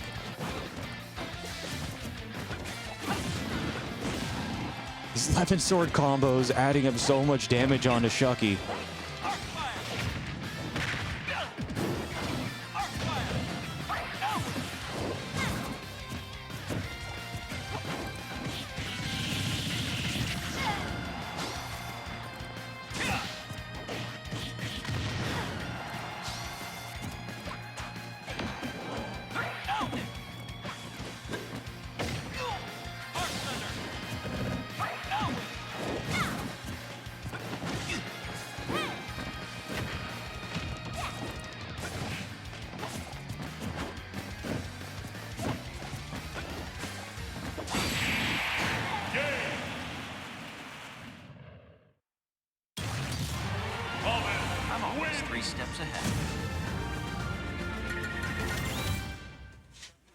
Yeah, that was game 2 of grand final. Sorry.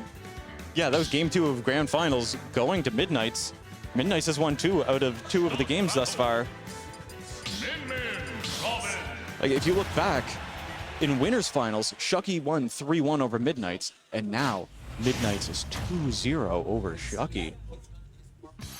He's getting the reads. He's into it, man. He's got this.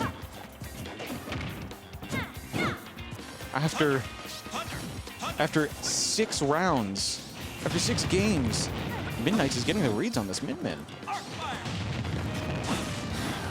And Shuck3y said that he's only going Midnight, or sorry, only going Robin this time. Other than it taking like 4 minutes before the, oh, you mean that kind of accident? Yeah. It was just the scores weren't updated for like the first half of the first game. No, I blame Clutch and Eric for yelling at each other.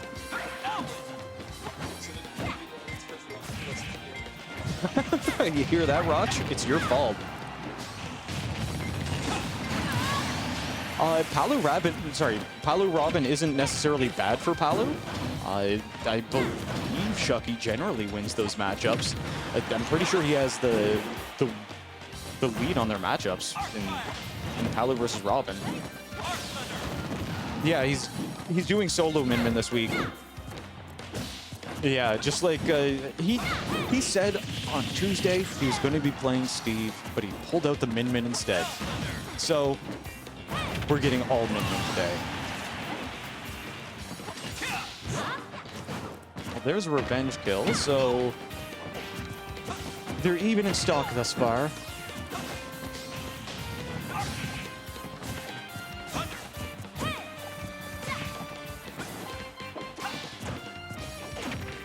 $50, 60% each. Still very even here. But with a couple of weapon sword hits, Shuck3y gets dragged off at the top. With a 1-stock lead in grand finals. Middnights is really looking for this reset. And there it is. No, didn't go for the smash. Went for the throw off stage. He has stage control. Oh, sure is. Gentleman's jab into Thoron's, almost seals it off. The book, when flying off the side, just a little too high to hit him. But Middnights really feels like he's in control of this game. Wow, the double jump. The double jump going into the 3-game lead, getting the reset. If Bernie or anyone else on scores, there's nobody else. There's nobody over there. There's somebody over there. If somebody wants to go record that. It is grands. It was a 3-0. Yeah, so somebody needs to record that to Eric. Well, awesome. Thank you so much. Eric's not even over there. I don't know where he went. But oh yeah. Oh yeah. This is the true grands. The true grands. Shuck3y versus Middnights. Absolutely. Shuck3y took the first set, 3-1 over Middnights. Middnights grabbed the second set, 3-0 over Shuck3y. Middnights. Oh yeah. It's a hot evening of Smash Bros, man. Somebody's getting gas money to go home tonight.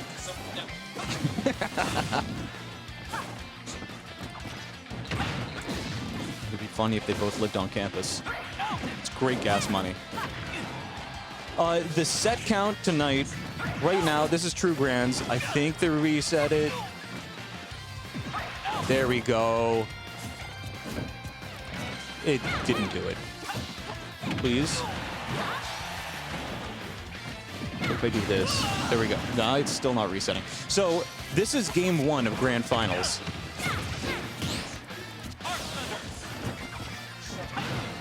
This is the, here we go. All right, we got it.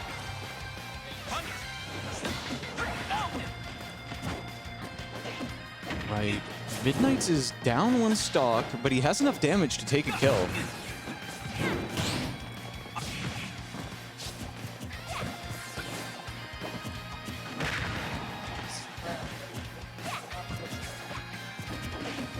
A lot of missed interactions here, but nearly 2 minutes in and there's only 1 stock down?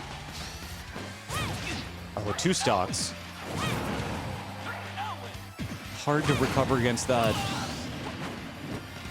Against against Min Min, there's not much recovering with that many fists flying out.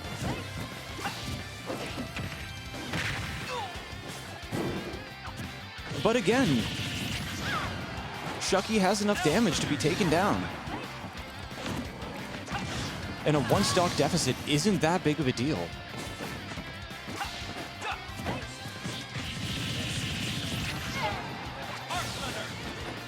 Absolutely. Middnights can build back into this win. Oh, misses the roll read. But gains stage control again.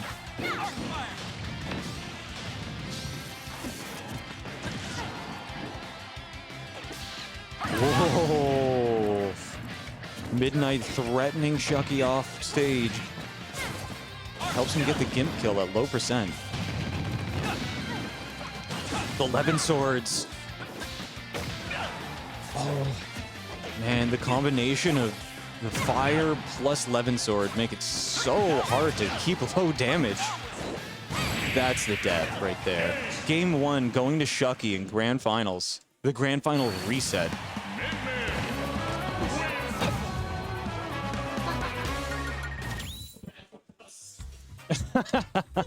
All right. So that was Shuck3y coming over here to the caster's desk to grab the rule sheet, because the folks who were putting everything away. Yeah, we have our own sheet over here, just so we know what stages. I sometimes call Smashville and Town and City the wrong thing. It should be. It's cool.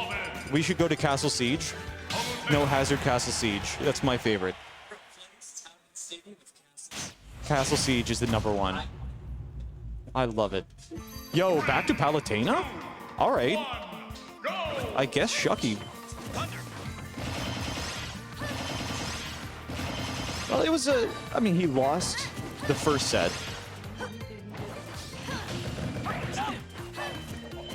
And it was a 2-stock lead. Yeah, like it was a 2-stock lead in that other game, but that doesn't mean it wasn't close. Like, Middnights is getting a lot of these reads. But switching up the pace to Palutena.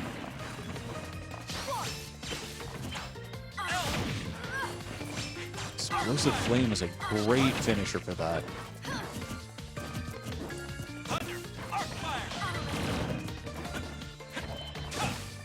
Yeah, you can tell when Palutena comes out, somebody wants to win Grenaz.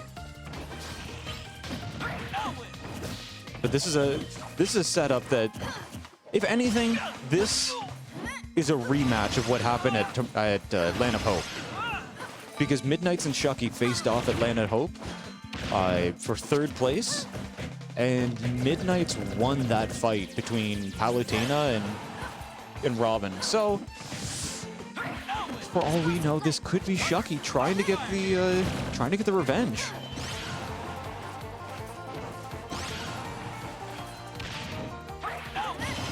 Yeah, the switch up of momentum between Palutena and Min Min. The Gimp recovery with no Elrond is not easy to deal with.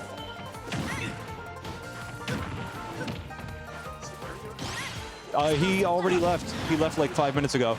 Yep. All right.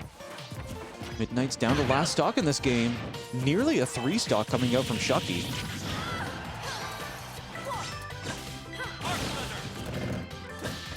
Middnights trying to read the warp off to the left side of the platform, but didn't quite get it. Ooh, that spike coming dangerously close.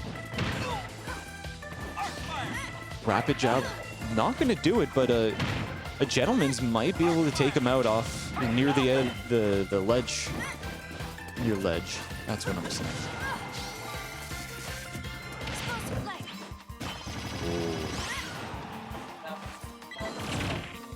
That was a very odd spot to be in. There's the Nair coming out.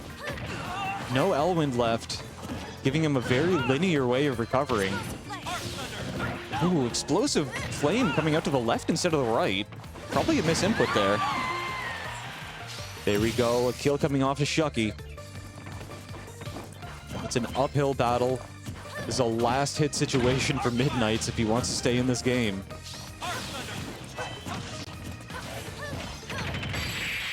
Oh, the up tilt coming out from Shuck3y, taking game 2.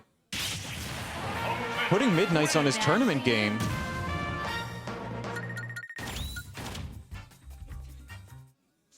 Interesting, interesting. This is a complete change from last set. Stop the battle. Come in.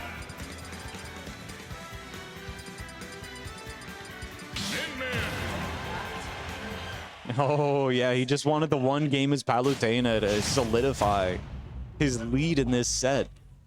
3, Look, going straight back to Min Min. 1, go! Thunder spam from Min Min. No, that was a counter coming out. Look at the reflect.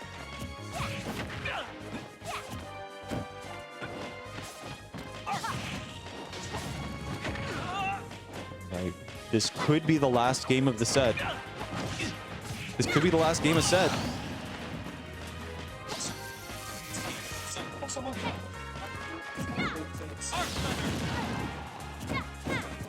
That was right. Min Min and Robin. 3-0. The only Palutena is game 2 of Grand's reset is Palutena. Everything else is Min Min and Robin. Sherlock coming over just to update this. Wow. The tip of that ring. What's that one called again? That's Ram Ram. The tip of Ram Ram has a little bit of fire damage on it.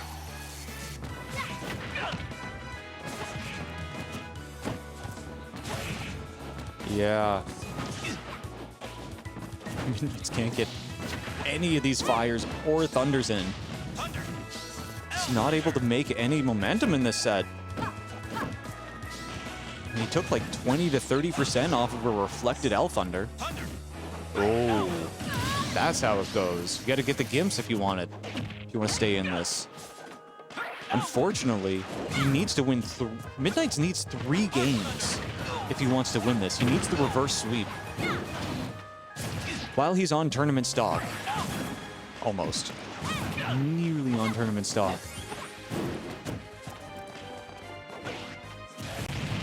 Good catch with Nosferatu.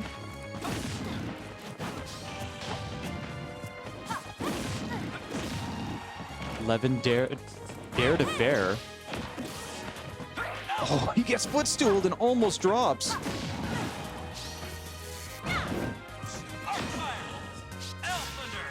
This is not looking good for Middnights.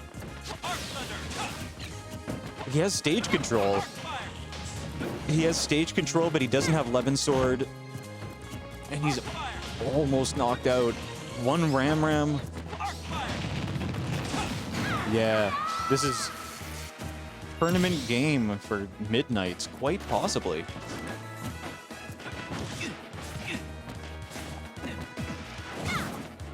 Oh, no, the air dodge. An SD off of Middnights makes this game just a little bit harder to play. Brings him down to his tournament stock. It's not the position you want to be in for Middnights.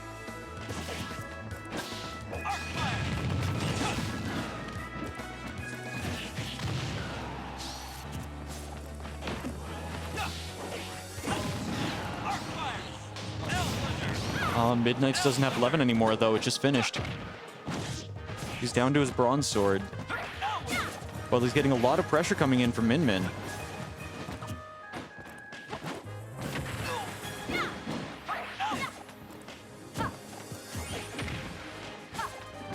Middnights is off stage on his tournament stock. He only has... Oh no! That's game. That is game. We have Shuck3y as our winner of, what is this week? This is La Hub 62? This is La Hub 62. GG's to Shuck3y first place. We got Middnights in second place, and we have, who was it? It was ShaaaawnCena? Not Sean, it was Clutch. Clutch was in third place. Heck yeah. That was a good weekly. We actually ended way earlier than we usually do. We ended at 10 p.m. We normally end at like 10:30 or 11. It looks like they're hopping back in game just so they could show each other a little bit more. So I'm going to keep talking while they do that.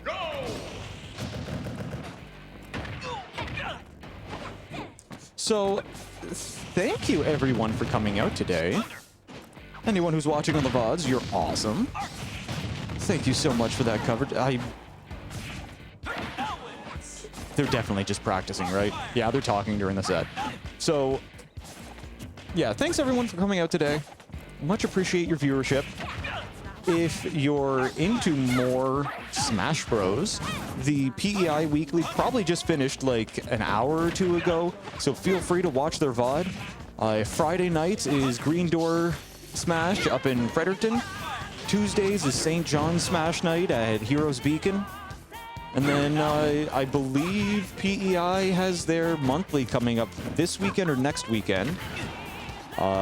We have Le Pub coming up later in November, which will be another kind of regional-ish deal, I believe. Got a lot of fun stuff coming up. Check out, what was it, Land of Hope that just happened last weekend. If you haven't already, there were a lot of really fire games. That top 8 was so good. Land of Hope was great.